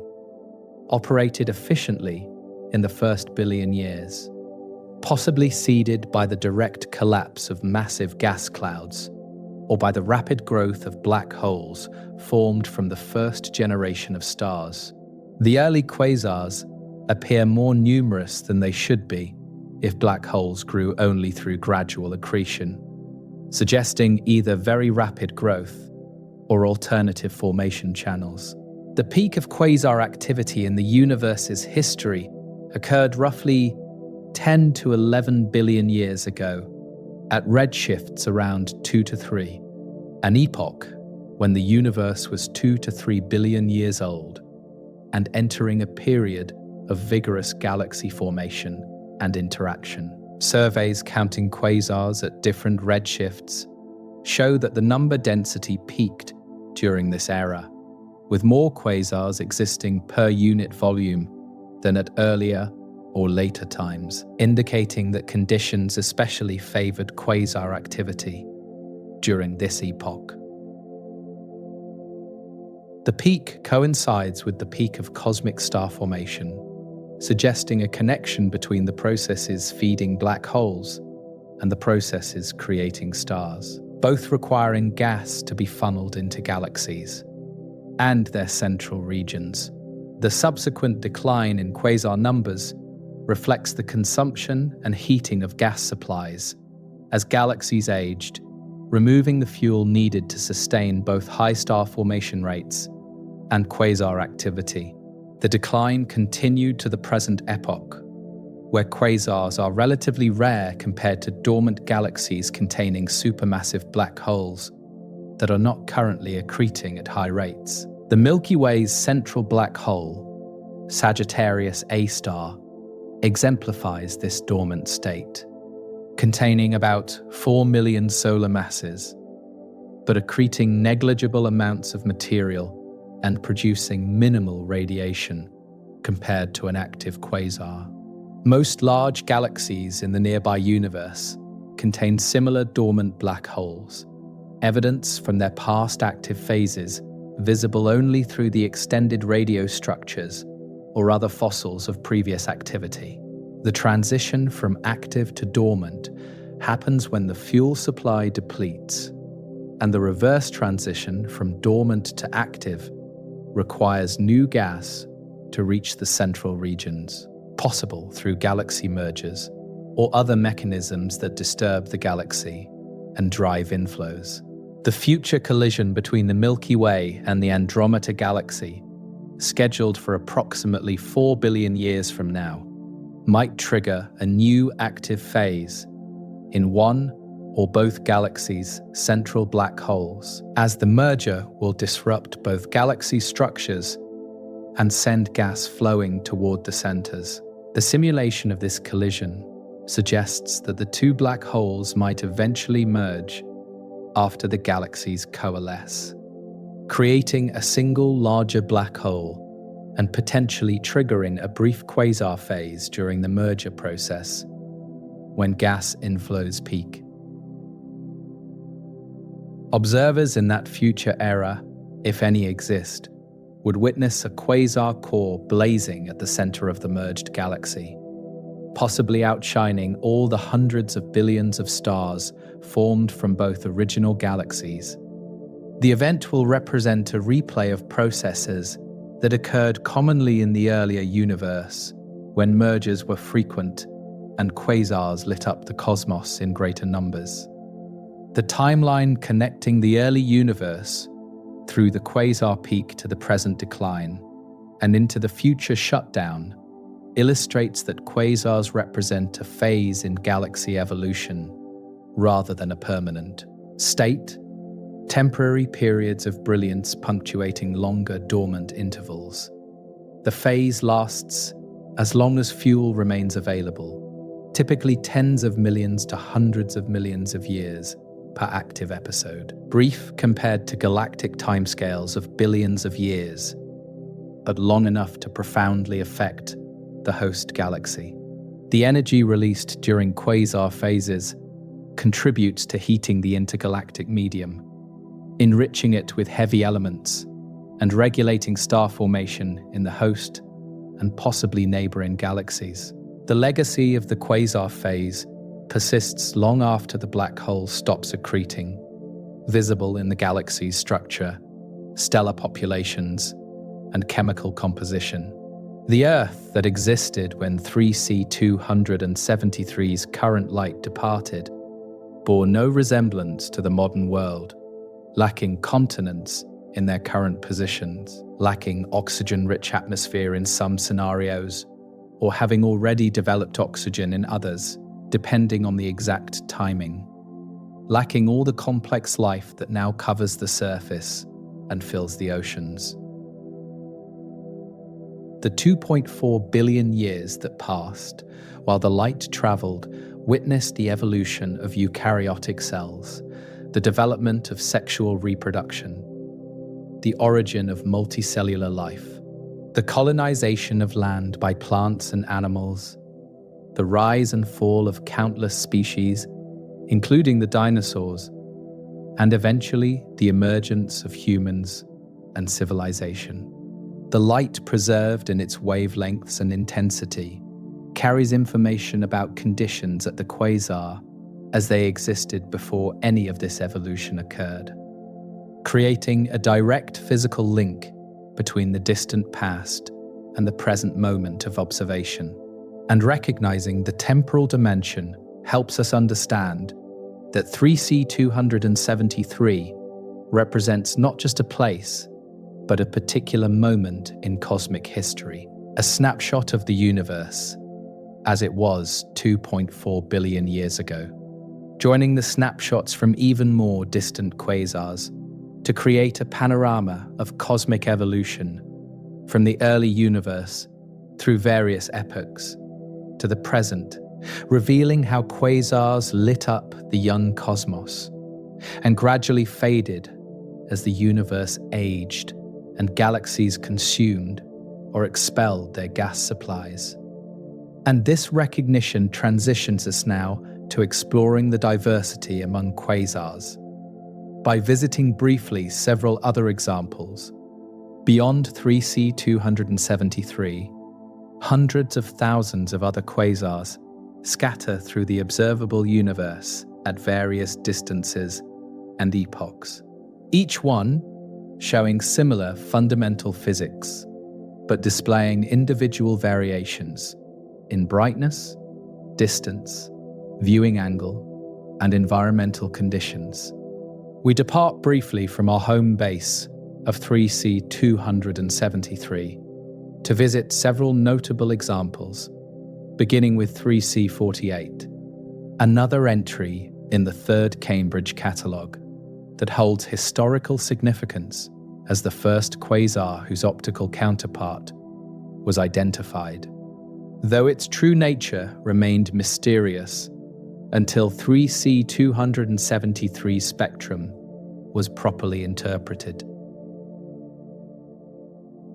The object appears relatively faint compared to 3C 273, despite being somewhat closer at about 3.9 billion light-years, showing that quasars vary significantly in their intrinsic luminosity, even when all are extraordinarily bright by any normal standard. The spectrum shows strong emission lines from hot gas surrounding the central engine, with the lines shifted to longer wavelengths by redshift, corresponding to its distance. Moving to an example of extreme luminosity, we observe TON 618, one of the brightest quasars known. Located approximately 10.8 billion light-years away and shining with the light of approximately 140 trillion suns. At its peak, the central black hole, powering this extraordinary luminosity, contains an estimated 66 billion solar masses, making it one of the most massive black holes ever detected. And the accretion disk, feeding such a massive black hole, must be correspondingly enormous to supply the material needed to sustain the observed output. The quasar appears so luminous that it was detected in visible light surveys, despite the enormous distance, and detailed observations reveal a complex structure, with the brilliant core surrounded by evidence of past outflows and interactions with the surrounding gas. The sheer scale of TON 618 demonstrates the range of black hole masses and quasar luminosities possible in the universe. Traveling to the distant reaches of the observable universe, we encounter SDSS J0100 plus 2802, a quasar at redshift 6.3, meaning we observe it as it existed when the universe was only about 900 million years old, less than 7% of its current age. The quasar contains a black hole with approximately 12 billion solar masses, remarkably massive for such an early cosmic epoch, raising questions about how such large black holes could form and grow so quickly in the available time. The light from this quasar has traveled for approximately 12.8 billion years to reach us, crossing most of the observable universe during its journey, and the wavelengths have been stretched by a factor of more than 7 by the universal expansion. The early formation demonstrates that the processes creating quasars operated efficiently even in the young universe when conditions differed significantly from the present epoch. Even farther back in time sits ULAS J1120 plus 0641, observed at redshift 7.085, showing the universe when it was only 770 million years old, shortly after the first stars and galaxies formed. The quasar shines with relatively modest luminosity compared to the brightest examples, but its existence at such early times provides crucial information about the reionization of the universe, the epoch when the first luminous objects ionized the hydrogen that had been neutral since the Big Bang's early moments. The environment around this early quasar differs from later epochs, with the intergalactic medium containing more neutral hydrogen that absorbs ultraviolet light, creating distinctive features in the quasar's spectrum that allow astronomers to study the reionization process. The distant quasar serves as a backlight, illuminating the intervening gas, and revealing its properties through absorption signatures. The diversity among quasars includes the distinction between radio-loud and radio-quiet objects, with radio-loud quasars, like 3C273, producing strong radio emission from their jets, while radio-quiet quasars generate little radio emission and either lack jets entirely or have jets too weak to produce detectable radio signals. The difference might relate to black hole spin rate, with rapidly spinning black holes more efficiently generating jets through the extraction of rotational energy, or it might relate to environmental factors determining whether jets can form and propagate. The radio-loud fraction represents only about 10% of all quasars, making radio-quiet objects the majority. Though the radio-loud examples tend to be more thoroughly studied, because their radio emission makes them easier to identify and observe across multiple wavelengths. The viewing angle dramatically affects how quasars appear, with objects observed nearly edge-on looking very different from those observed face-on or at intermediate angles. The accretion disk appears brightest when viewed face-on, where we see more of the radiating surface area, while edge-on viewing obscures much of the disk behind the outer regions and possibly behind a dusty torus that surrounds the disk in the equatorial plane. Jets observed nearly head-on appear dramatically brighter due to relativistic beaming, the same effect that makes 3C273's approaching jet bright while hiding the receding jet, and these head-on quasars get classified as blazars, highly variable objects where the jet emission dominates over disk emission, and where brightness can change significantly over days or weeks. The recognition that viewing angle affects appearance helps explain some of the observed diversity,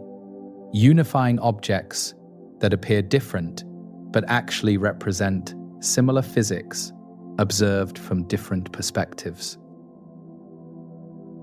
The colors of distant quasars shift toward redder wavelengths as redshift increases, with the most distant examples appearing quite red in optical images, because their emitted blue and ultraviolet light has been stretched into the optical range, while their emitted optical light has been stretched into the infrared.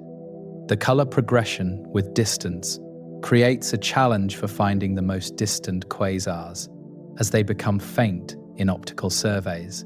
and require infrared observations to detect efficiently. Modern surveys using infrared-sensitive cameras have discovered thousands of high redshift quasars that would have been missed by earlier optical surveys, populating the distant universe with examples that reveal conditions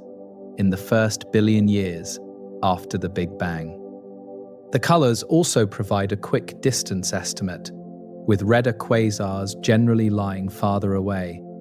though exceptions exist due to dust extinction and other effects. The distribution of quasars across the sky appears roughly uniform on large scales,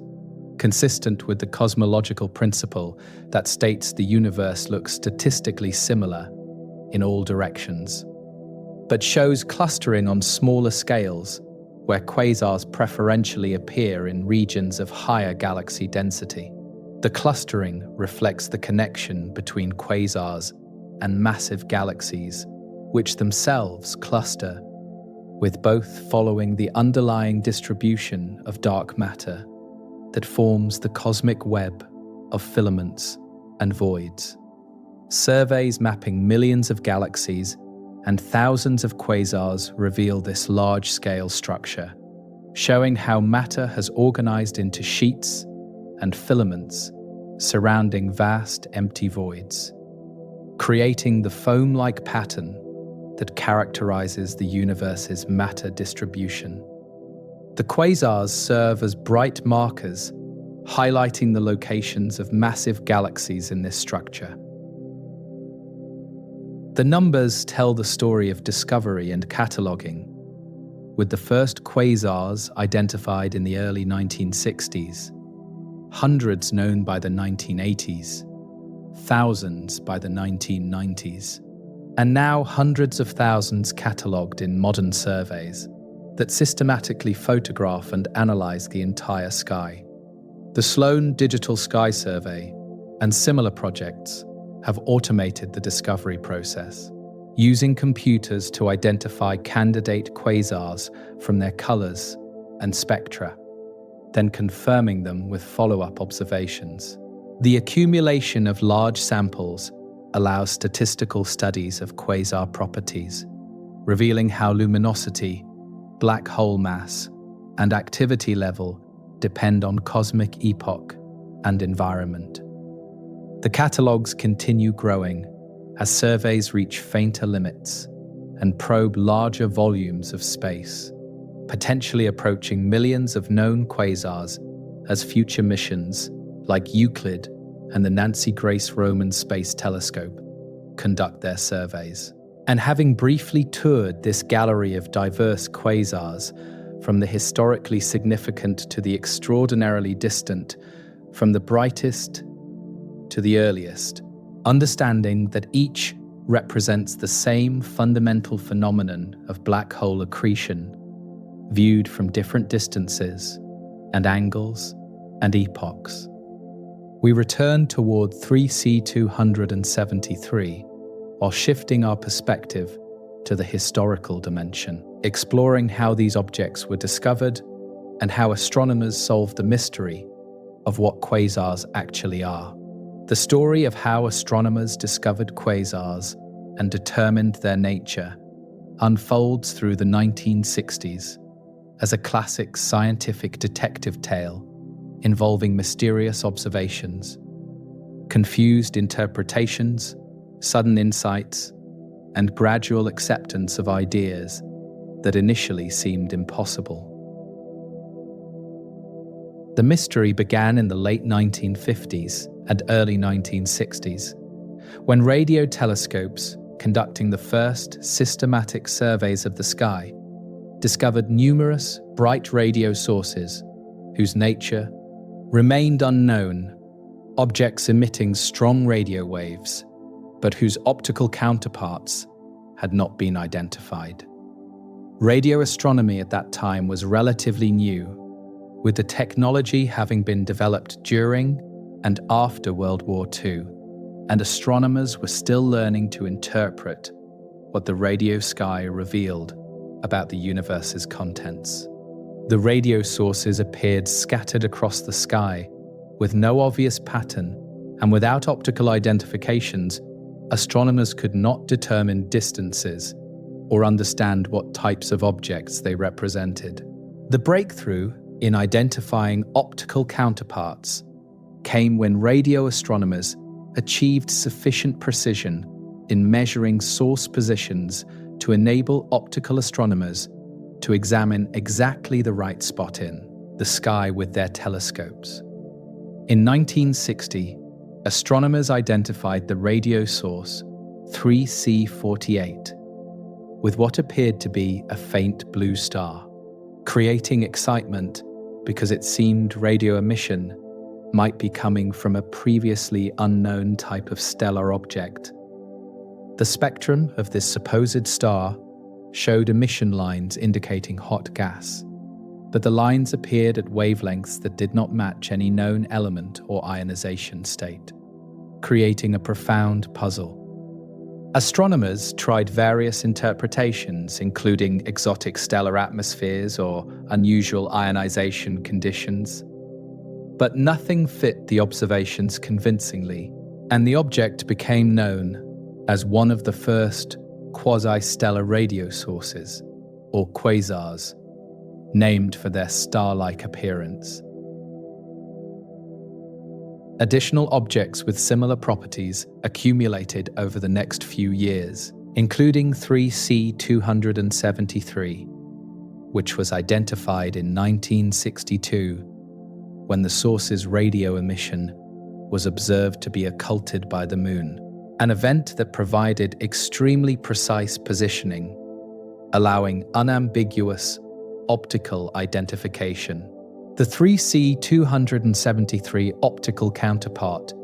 appeared as a 13th magnitude blue star-like object with a faint jet extending to one side, and spectroscopy revealed the same type of mysterious emission lines seen in 3C48 and a few other known examples. The puzzle deepened because the emission lines showed enormous widths, indicating gas motion of thousands of kilometers per second, far faster than anything seen in normal stars. And because the luminosity appeared too high for any star if the objects were relatively distant, the true nature of these mysterious objects remained unclear, and various theories circulated, including white dwarfs, neutron stars, variable stars, or even unknown physics. The solution came in early 1963, when Dutch-American astronomer Martin Schmidt, working at Palomar Observatory, examined the spectrum of 3C273 carefully and suddenly recognized the pattern of emission lines as hydrogen, the Balmer series that appears prominently in many astronomical spectra, but shifted dramatically toward longer wavelengths. The shift required a redshift of 0.158, meaning the wavelengths had been stretched by about 16%, corresponding to a recession velocity of about 47,000 kilometers per second, or about 16% of the speed of light. The redshift implied a distance of approximately 2 billion light-years using Hubble's law relating redshift to distance,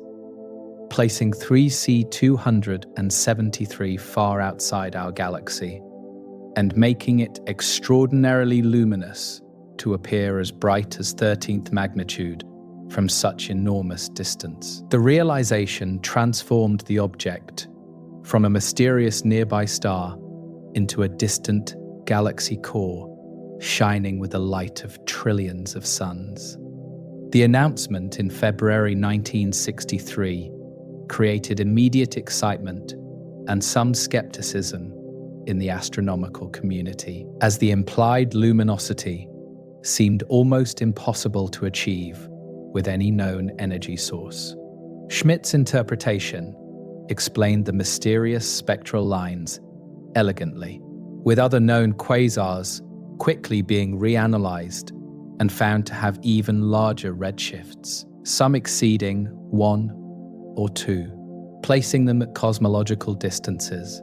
and implying luminosities even greater than 3C273. The discovery opened a new field of research, as astronomers realized they had found a new class of object,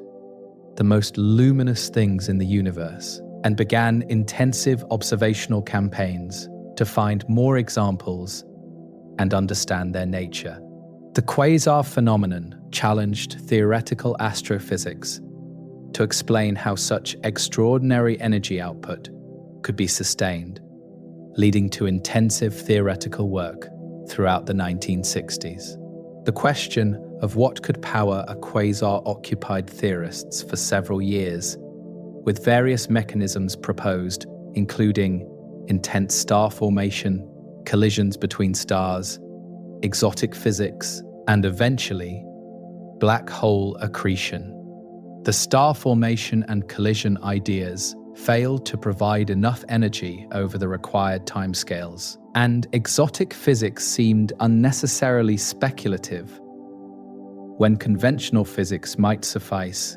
if conditions were extreme enough.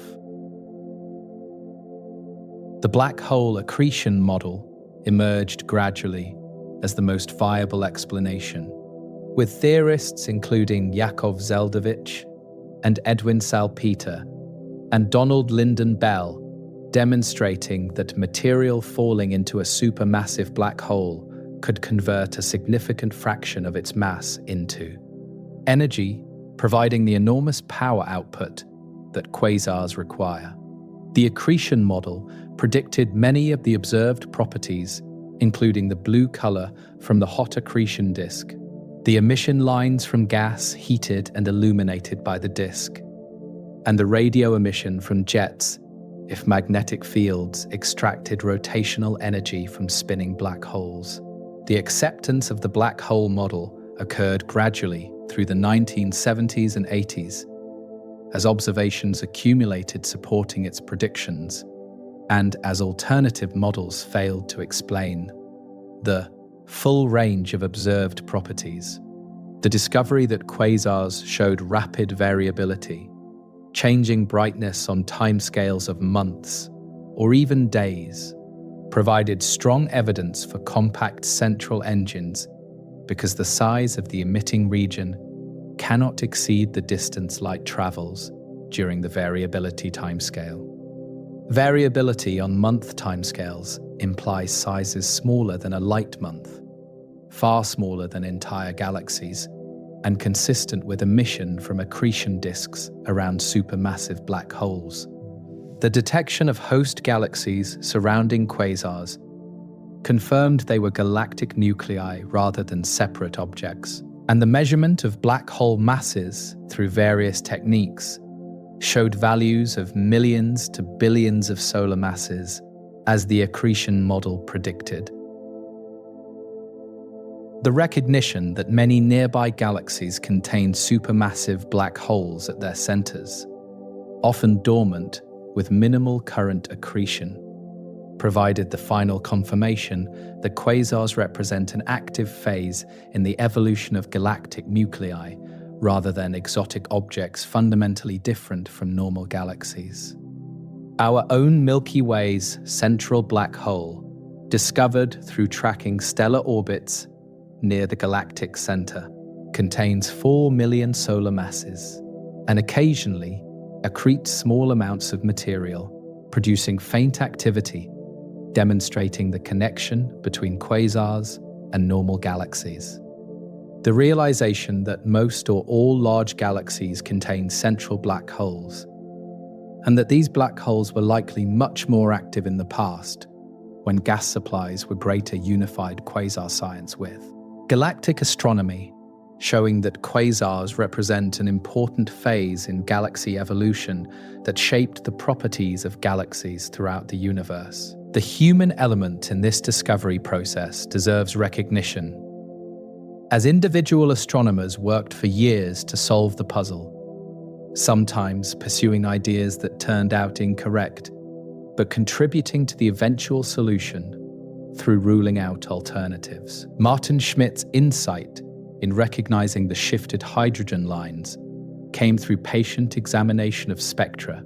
and familiarity with spectral patterns, the kind of detailed knowledge that comes from years of experience looking at astronomical spectra. The collaborative nature of the solution involved radio astronomers pinpointing positions, optical astronomers obtaining spectra, and theorists developing models to explain the observations, demonstrating how different specialties within astronomy must work together to understand new phenomena. The excitement of the discovery period, when new quasars were being found regularly and each one revealed new surprises,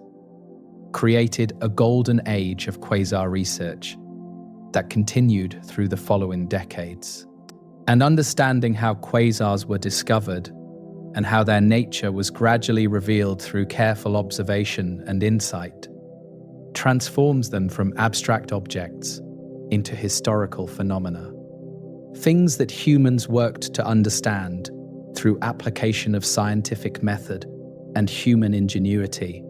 And this historical dimension complements the physical and temporal dimensions we have explored,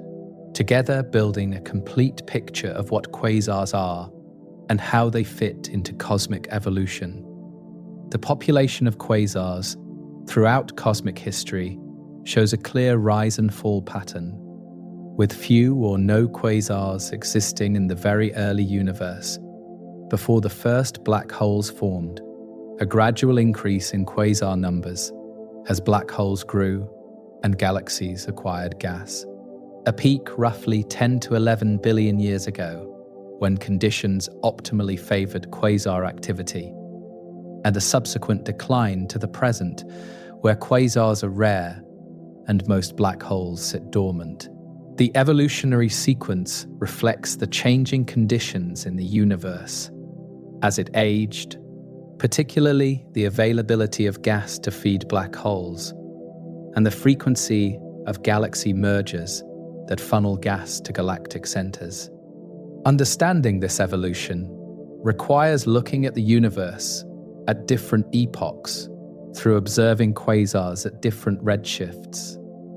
using the light travel time delay to see how the quasar population changed over billions of years of cosmic history. The peak quasar era occurred when the universe was approximately 2 to 3 billion years old, corresponding to redshifts around 2 to 3,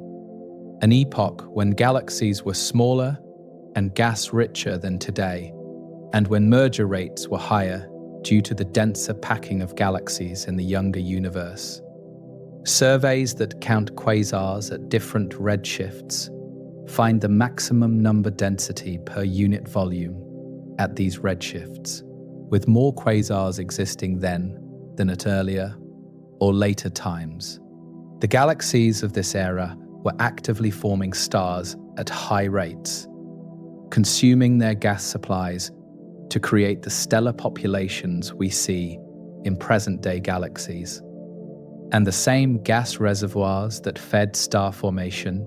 also fed the central black holes when mergers or instabilities drove gas inward. The correlation between the cosmic star formation rate and the quasar activity rate suggests that both processes drew from the same gas supplies and were triggered by similar events. The decline in quasar activity from the peak to the present resulted from the gradual depletion of gas through consumption in star formation and black hole accretion, plus the heating of gas by stellar winds, supernovae, and quasar feedback that made it harder for gas to cool and flow inward. Galaxies in the present epoch have converted much of their original gas content into stars over the intervening 10 billion years, leaving less fuel available for current star formation or black hole feeding. The gas that remains often sits in hot diffuse halos around galaxies where it cannot easily cool and condense, particularly in massive galaxies where feedback from past star formation and quasar activity has heated the gas to temperatures of millions of degrees. The environmental effects of living in galaxy clusters also contribute, as ram pressure from moving through the hot intra-cluster medium can strip gas from galaxies and prevent accretion onto the central black hole. The modern universe contains far fewer active quasars than existed at the peak era, with the current quasar density per unit volume roughly 100 times lower than the peak value, though the universe's larger volume partly compensates for the lower density. Most supermassive black holes in the nearby universe have entered dormant phases, accreting negligible amounts of material and producing minimal radiation, appearing only as dark, massive objects detected through their gravitational effects on surrounding stars and gas. Our Milky Way exemplifies this dormant state, with Sagittarius A star accreting matter at a rate hundreds of millions of times lower than would be necessary to power a quasar, producing such faint emission that it was not even detected until radio and infrared telescopes developed sufficient sensitivity to observe the weak signals from the galactic center. The possibility of dormant black holes reactivating exists whenever new gas becomes available. through processes that can deliver material to the central region. With galaxy mergers representing the most effective mechanism for triggering new active phases, when two galaxies collide and merge,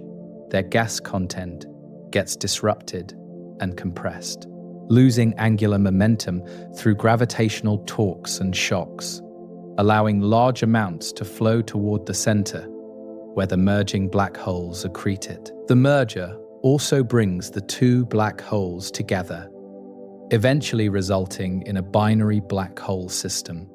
that might eventually merge after losing orbital energy through gravitational wave emission and through interaction with surrounding stars and gas. The merger process creates conditions similar to those that produced quasars in the earlier universe, temporarily returning the galaxy to an active state that might last for tens or hundreds of millions of years before the new fuel supply depletes. The future collision between the Milky Way and the Andromeda Galaxy provides a specific example of how dormant black holes might reactivate, as both galaxies contain supermassive black holes that currently accrete very little, but might enter active phases during the merger. Computer simulations of the collision show the two galaxies approaching over the next few billion years, experiencing a first close passage that disrupts their structures, separating and then falling back together for additional passages before finally merging into a single elliptical galaxy. During the merger process, gas clouds collide and shock heat lose angular momentum and flow toward the centers of both galaxies, potentially feeding both black holes simultaneously. The Andromeda black hole contains approximately 100 to 200 million solar masses compared to the Milky Way's 4 million,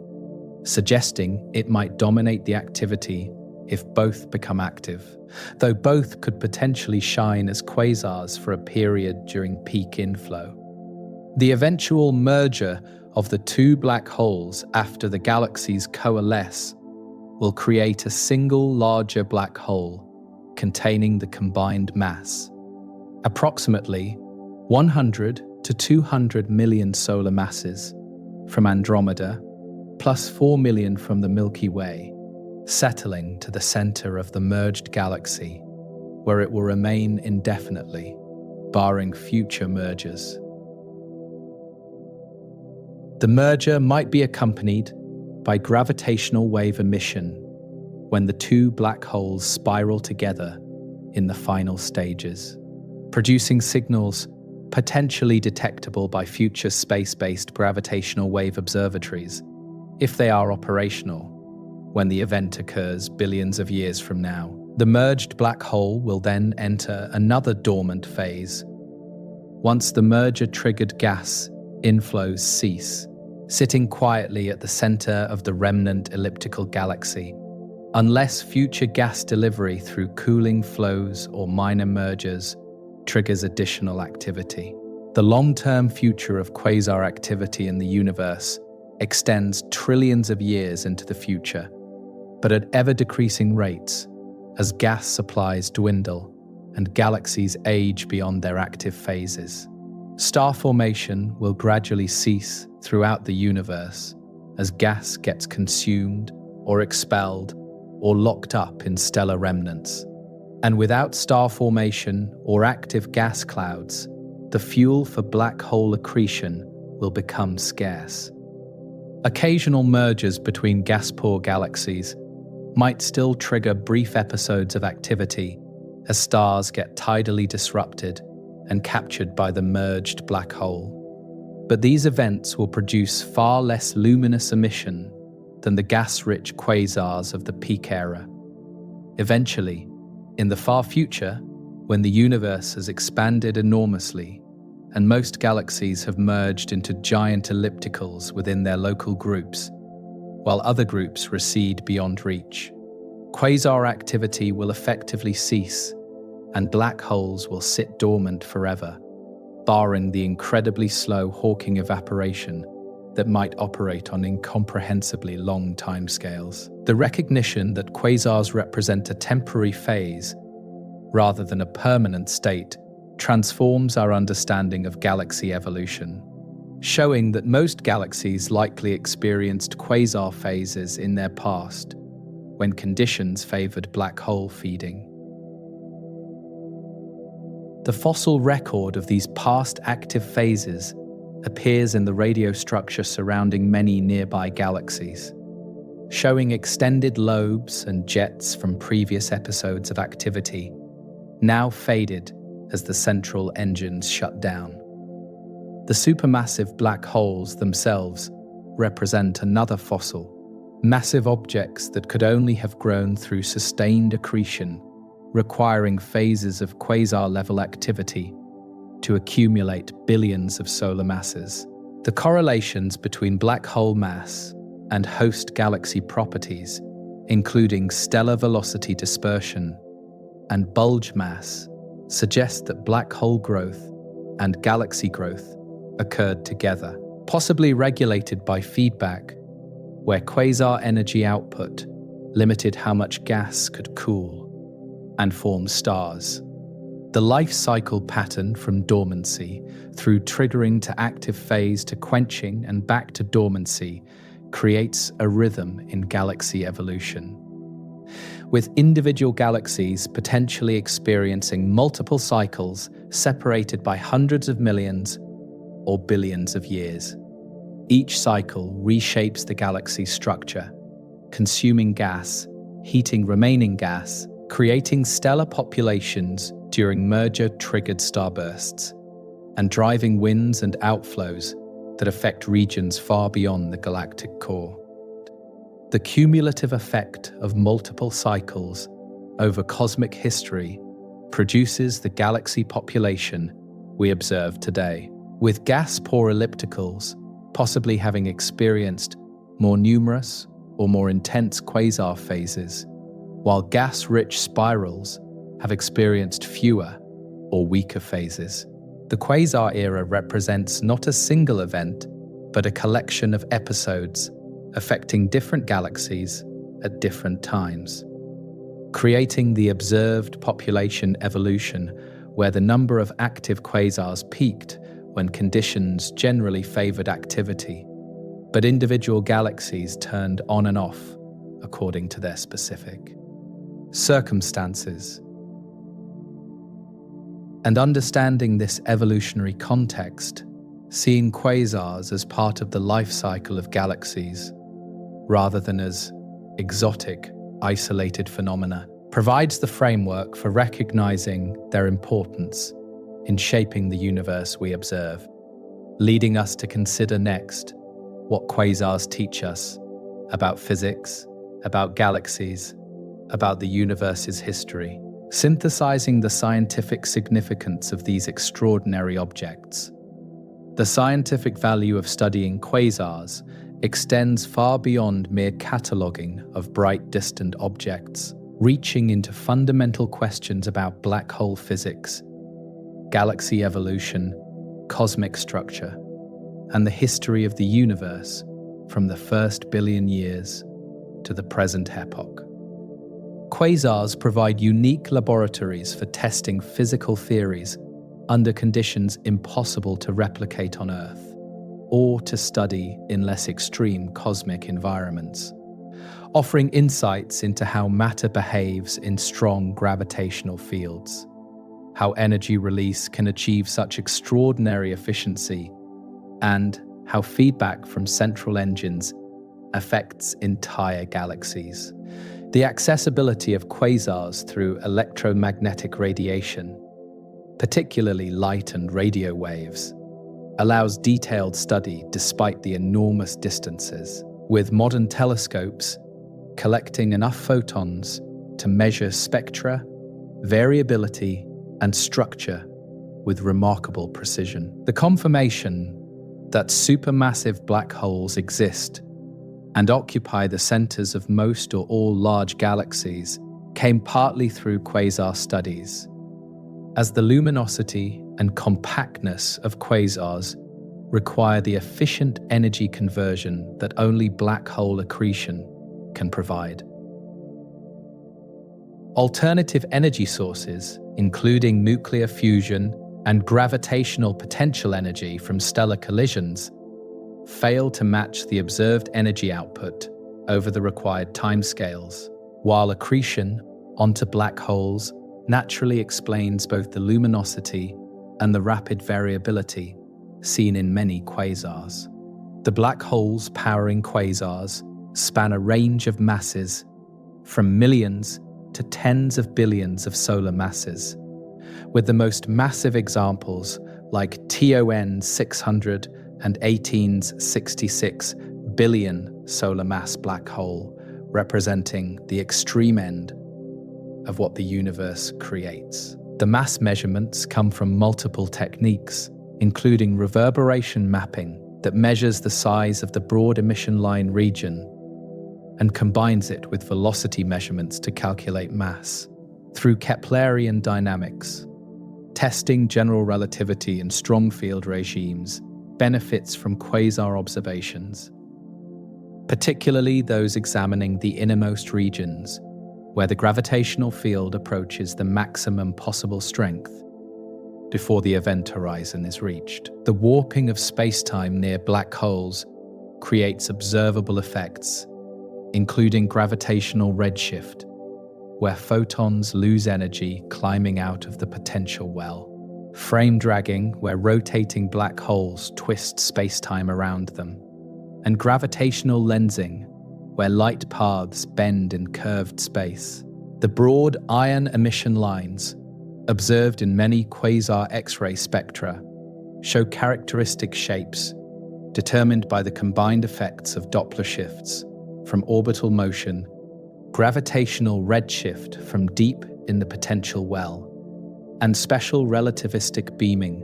from material moving at significant fractions of light speed. Detailed modeling of these line profiles tests general relativity's predictions about black hole spacetimes and constrains black hole spin rates.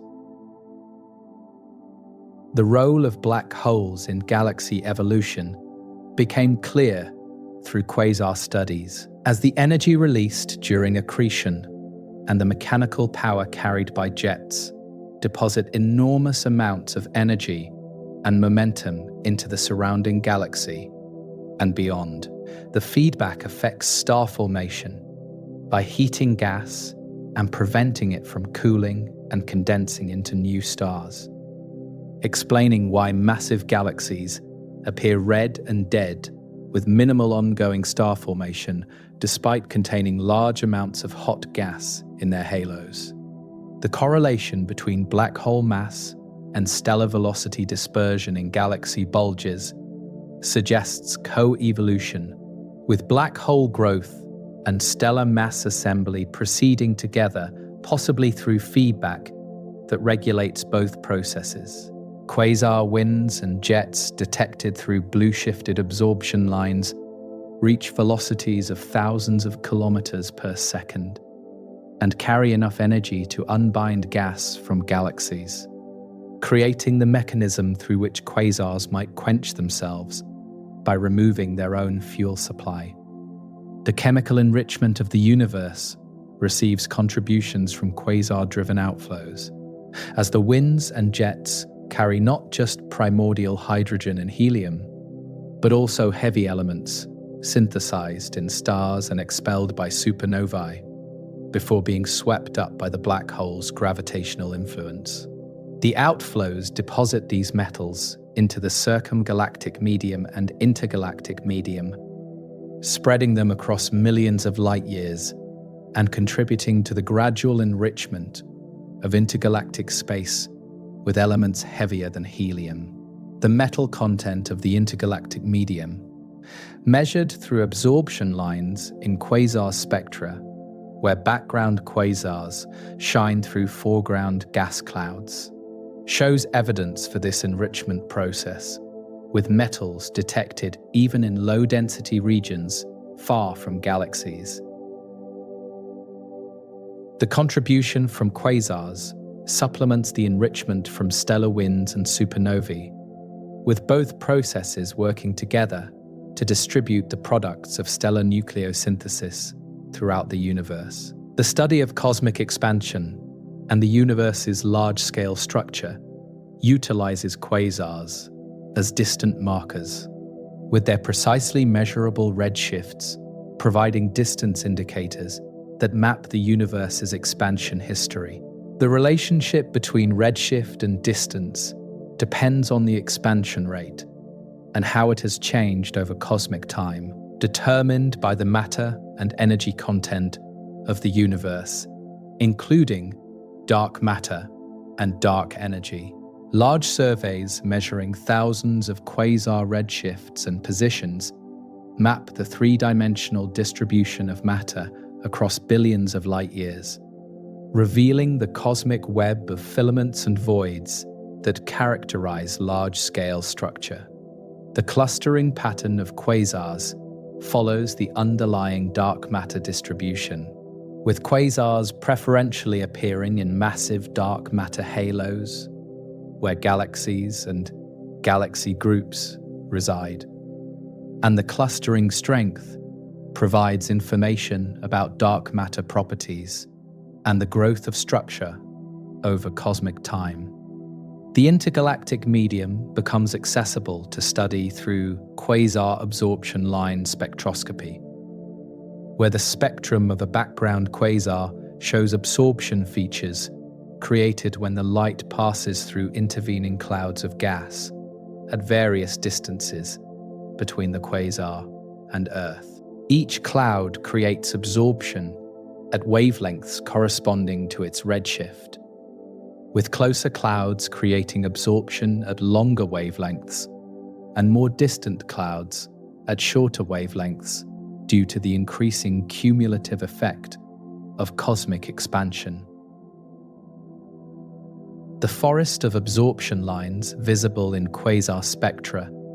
particularly the Lyman alpha forest created by hydrogen absorption, maps the distribution and physical state of intergalactic gas across cosmic time. The technique reveals that significant amounts of ordinary matter reside in the intergalactic medium rather than in galaxies, with the gas existing in various temperature and density states, from cool clouds to hot diffuse plasma. The reionization of the universe, the epoch approximately 1 billion years after the Big Bang, when the first stars and quasars ionized the previously neutral hydrogen-filling space, shows up in the spectra of the most distant quasars as complete absorption of light at wavelengths shortward of Lyman alpha at the quasar's redshift. The absorption occurs because neutral hydrogen in the intergalactic medium between us and the quasar absorbs all the ultraviolet photons before they can reach Earth, creating a Gunn-Peterson trough that marks the transition from the neutral universe to the ionized universe we observe at later times. The evolution of this absorption with redshift traces the reionization process, showing when and how the universe transitioned from neutral to ionized, with quasars themselves contributing to the ionizing radiation, along with early stars and star-forming galaxies. The accessibility of quasars to observation, despite their enormous distances, results from their extraordinary luminosity, combined with the transparency of space to electromagnetic radiation, allowing photons to travel for billions of years without being significantly absorbed or scattered. The observations require large telescopes to collect enough light and sensitive detectors to measure weak signals. But with modern equipment, even amateur astronomers can detect the brightest quasars, like 3C2 173. Professional facilities, including the Hubble Space Telescope, ground-based observatories with adaptive optics, Radio arrays, like the Very Large Array, and X-ray satellites like Chandra and XMM Newton have revolutionized quasar studies by providing unprecedented sensitivity and resolution across the electromagnetic spectrum. Future facilities, including the James Webb Space Telescope, the Extremely Large Telescope, and the Square Kilometre Array, will push observations to even greater distances and finer detail, potentially detecting the first quasars that formed in the universe and resolving the structure of accretion disks around nearby examples. The theoretical understanding of quasars has matured from the early speculations about their nature to sophisticated models that predict observed properties based on well-understood physics of accretion, radiation, and jet formation. The models incorporate general relativity for strong gravitational fields, magnetohydrodynamics for accretion disk structure, and jet launching, atomic physics for emission line formation, and radiative transfer for how radiation propagates through the complex environment surrounding the black hole. Computer simulations can now follow the evolution of accreting black holes over millions of years, tracking how gas flows inward through the disk, how jets launch and propagate, and how feedback affects the surrounding galaxy. The agreement between theoretical predictions and observations validates the basic framework while revealing areas where understanding remains incomplete and further research is needed. And recognizing all that quasars teach us about the universe, from black hole physics to galaxy evolution to cosmic history, we gain perspective on why astronomers study these objects so intensively, despite their inaccessibility, and why quasars occupy a central place in modern astrophysics, leading us finally to return to 3C 273, where we began, bringing together all the understanding we have built through our journey. We return now to the brilliant point of light that began our journey, 3C 273's overwhelming radiance observed from billions of light years away. But we return with understanding that transforms simple observation into comprehension of a complex system operating according to physical laws we can describe. The light streaming toward us originates not from a star or from nuclear fusion, but from gravitational potential energy released as material spirals into a supermassive black hole. The accretion disk we explored glowing with the heat of friction as gas orbits faster in the inner regions and slower in the outer regions. The jets we followed outward from the black hole's poles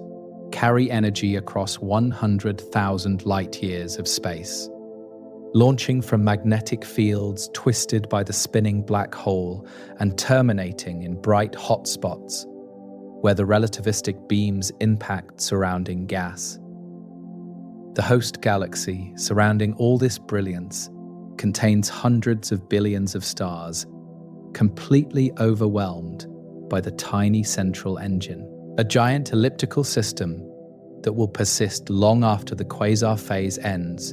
and the black hole falls dormant. The temporal dimension connecting us to 3C 273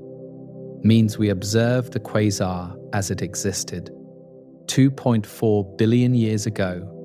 when Earth harbored only single-celled life and the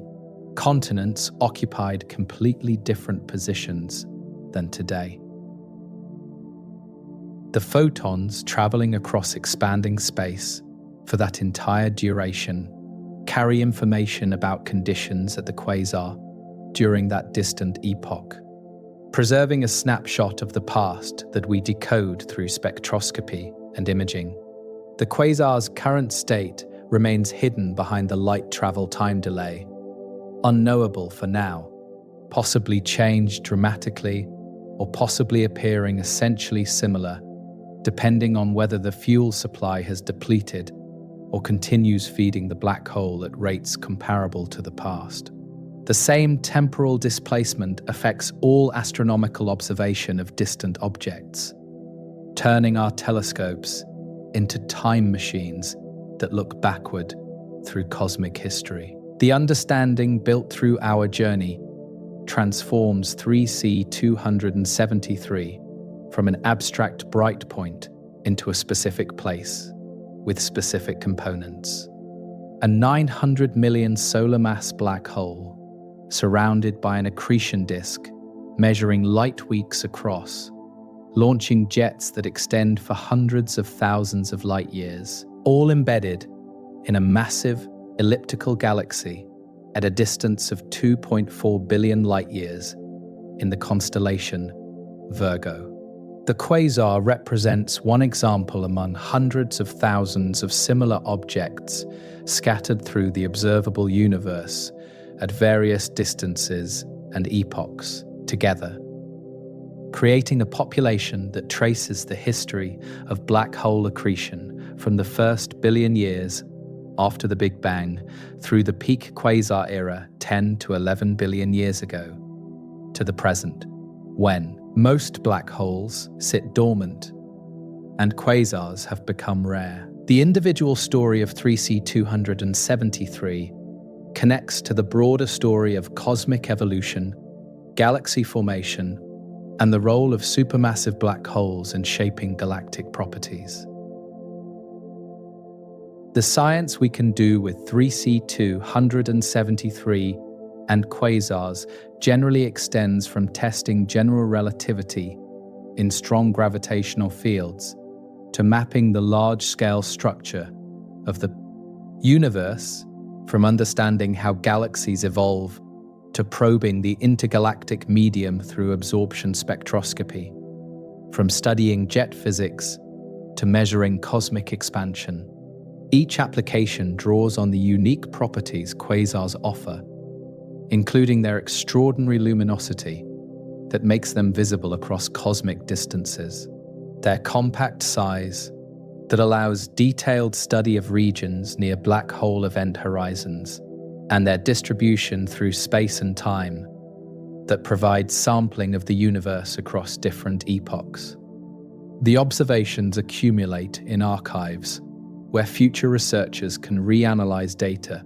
to answer questions not yet conceived, making quasar studies a continually evolving field that benefits from both new observations and new analytical techniques applied to existing data. The accessibility of quasars through their light creates an interesting parallel to their physical inaccessibility,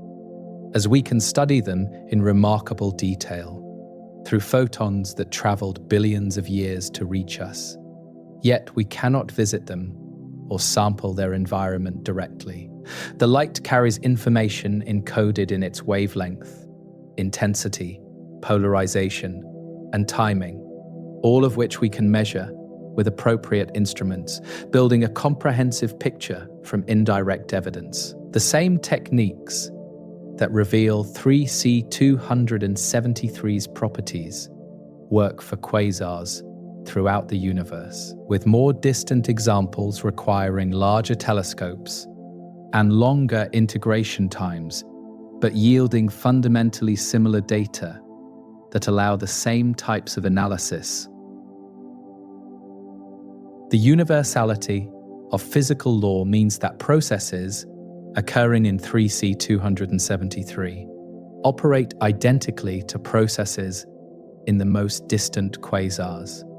allowing us to interpret observations from early cosmic epochs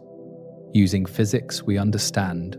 from nearby examples. The future of 3C 273 extends for millions or tens of millions of years as an active quasar if gas supplies remain available, eventually declining as the accretion rate drops when fuel depletes or feedback becomes strong enough to prevent new gas from reaching the central region. The quasar will fade gradually rather than shutting off abruptly,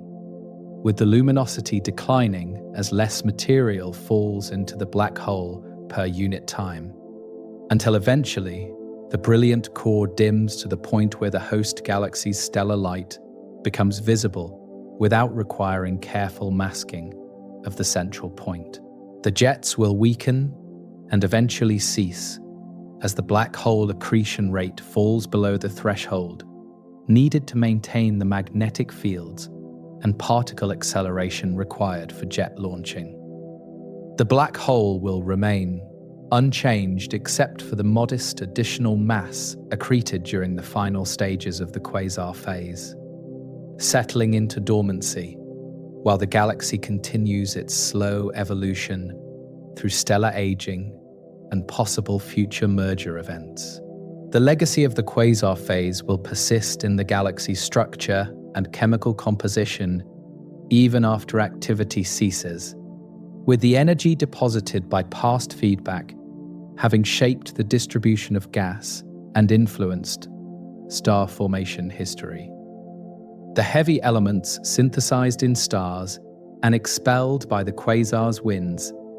will remain in the circumgalactic and intergalactic medium, contributing to the metal content that future generations of stars and planets will incorporate. The stellar population formed during merger-triggered starbursts associated with the quasar phase will age in place, gradually shifting from blue to red as massive stars exhaust their fuel and evolve while lower mass stars persist, unchanged for billions of years. Future astronomers, if any exist in that galaxy, might detect evidence of the past quasar through radio structures that persist after the core fades, or through chemical signatures in the stellar populations that record the enrichment history. The perspective shift from experiencing 3C273's overwhelming brightness to understanding the 900 million solar mass black hole and surrounding accretion disk too. Recognizing the quasar as one example in a cosmic population represents the scientific method operating across billions of light years of distance. We began with observation of a bright point, asked what creates such light, developed models based on physical principles, tested those models through additional observations of this and other quasars, and arrived at a coherent picture that explains what we see through processes we understand. The journey from mystery to understanding parallels the historical journey that astronomers took from the puzzling discoveries of the 1960s, through the gradual acceptance of black hole accretion to the modern comprehensive framework for quasar physics. Each individual who learns about quasars follows their own version of this journey, from initial wonder at the brightness to deeper comprehension of the mechanisms. The beauty of quasars lies partly in the extremes they represent, the brightest possible objects created by the darkest possible objects, through the most efficient energy conversion process known in physics. The paradox of black holes creating the most luminous phenomena through their effect on surrounding material rather than through any emission of their own illustrates how nature creates complexity and diversity from simple physical laws operating under extreme conditions. The 600 trillion solar luminosities emerging from a region the size of our solar system represents an almost incomprehensible concentration of energy. Yet it follows naturally from general relativity and thermodynamics applied to matter falling into a deep gravitational potential well. The physics operates according to equations we can write and calculations we can perform, demystifying the phenomenon while preserving the genuine wonder that comes from understanding. The position of quasars at the intersection of multiple fields, including black hole physics, galaxy evolution, cosmology, and observational astronomy makes them unifying objects that connect different areas of research and different communities of scientists. A single quasar observation might contribute to studies of black hole spin through X-ray spectroscopy, to understanding of galaxy mergers through imaging of the host galaxy, to mapping cosmic structure through redshift measurement, and to probing the intergalactic medium through absorption line spectroscopy. The multi-wavelength nature of quasars requires collaboration between observers using different types of telescopes, from radio to infrared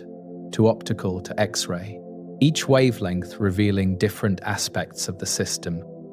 and contributing unique information.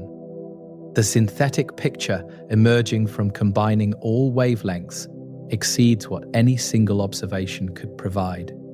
illustrating the power of comprehensive approaches to complex phenomena. And so we drift once more in the darkness, observing the brilliant point of 3C 273's light streaming across space. But now the observation carries layers of meaning, built from understanding the accretion disk where most of the light originates, the black hole, whose gravity organizes the system, the jets carrying energy outward, the host galaxy providing the context and the fuel, the temporal dimension connecting us to the past, the population of similar objects throughout the universe, the scientific framework explaining what we observe, and the continuing mystery about what exists now in the quasars present that we cannot yet see. The light continues arriving at Earth, photons that departed during the Proterozoic eon, now entering telescopes and being converted into data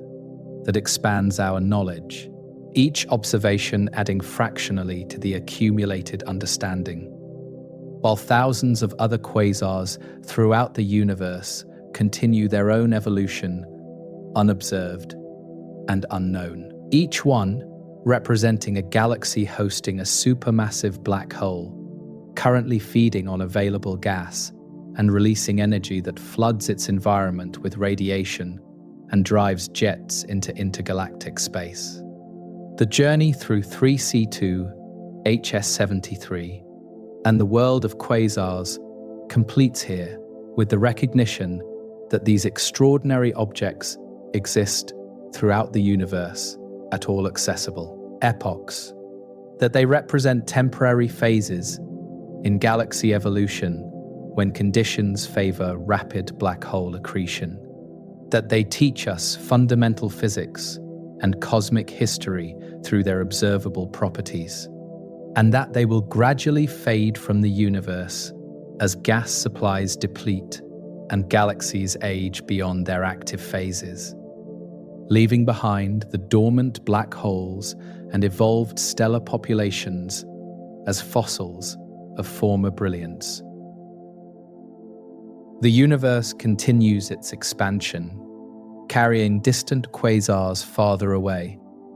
while new ones potentially form in regions we cannot yet observe. And the ancient light from the most distant examples continues crossing space toward Earth, carrying information about conditions in the very early universe, when the first black holes fed on the first galaxies and lit up the cosmos with the first quasars, completing the connection between the present moment of observation and the deep past when everything began,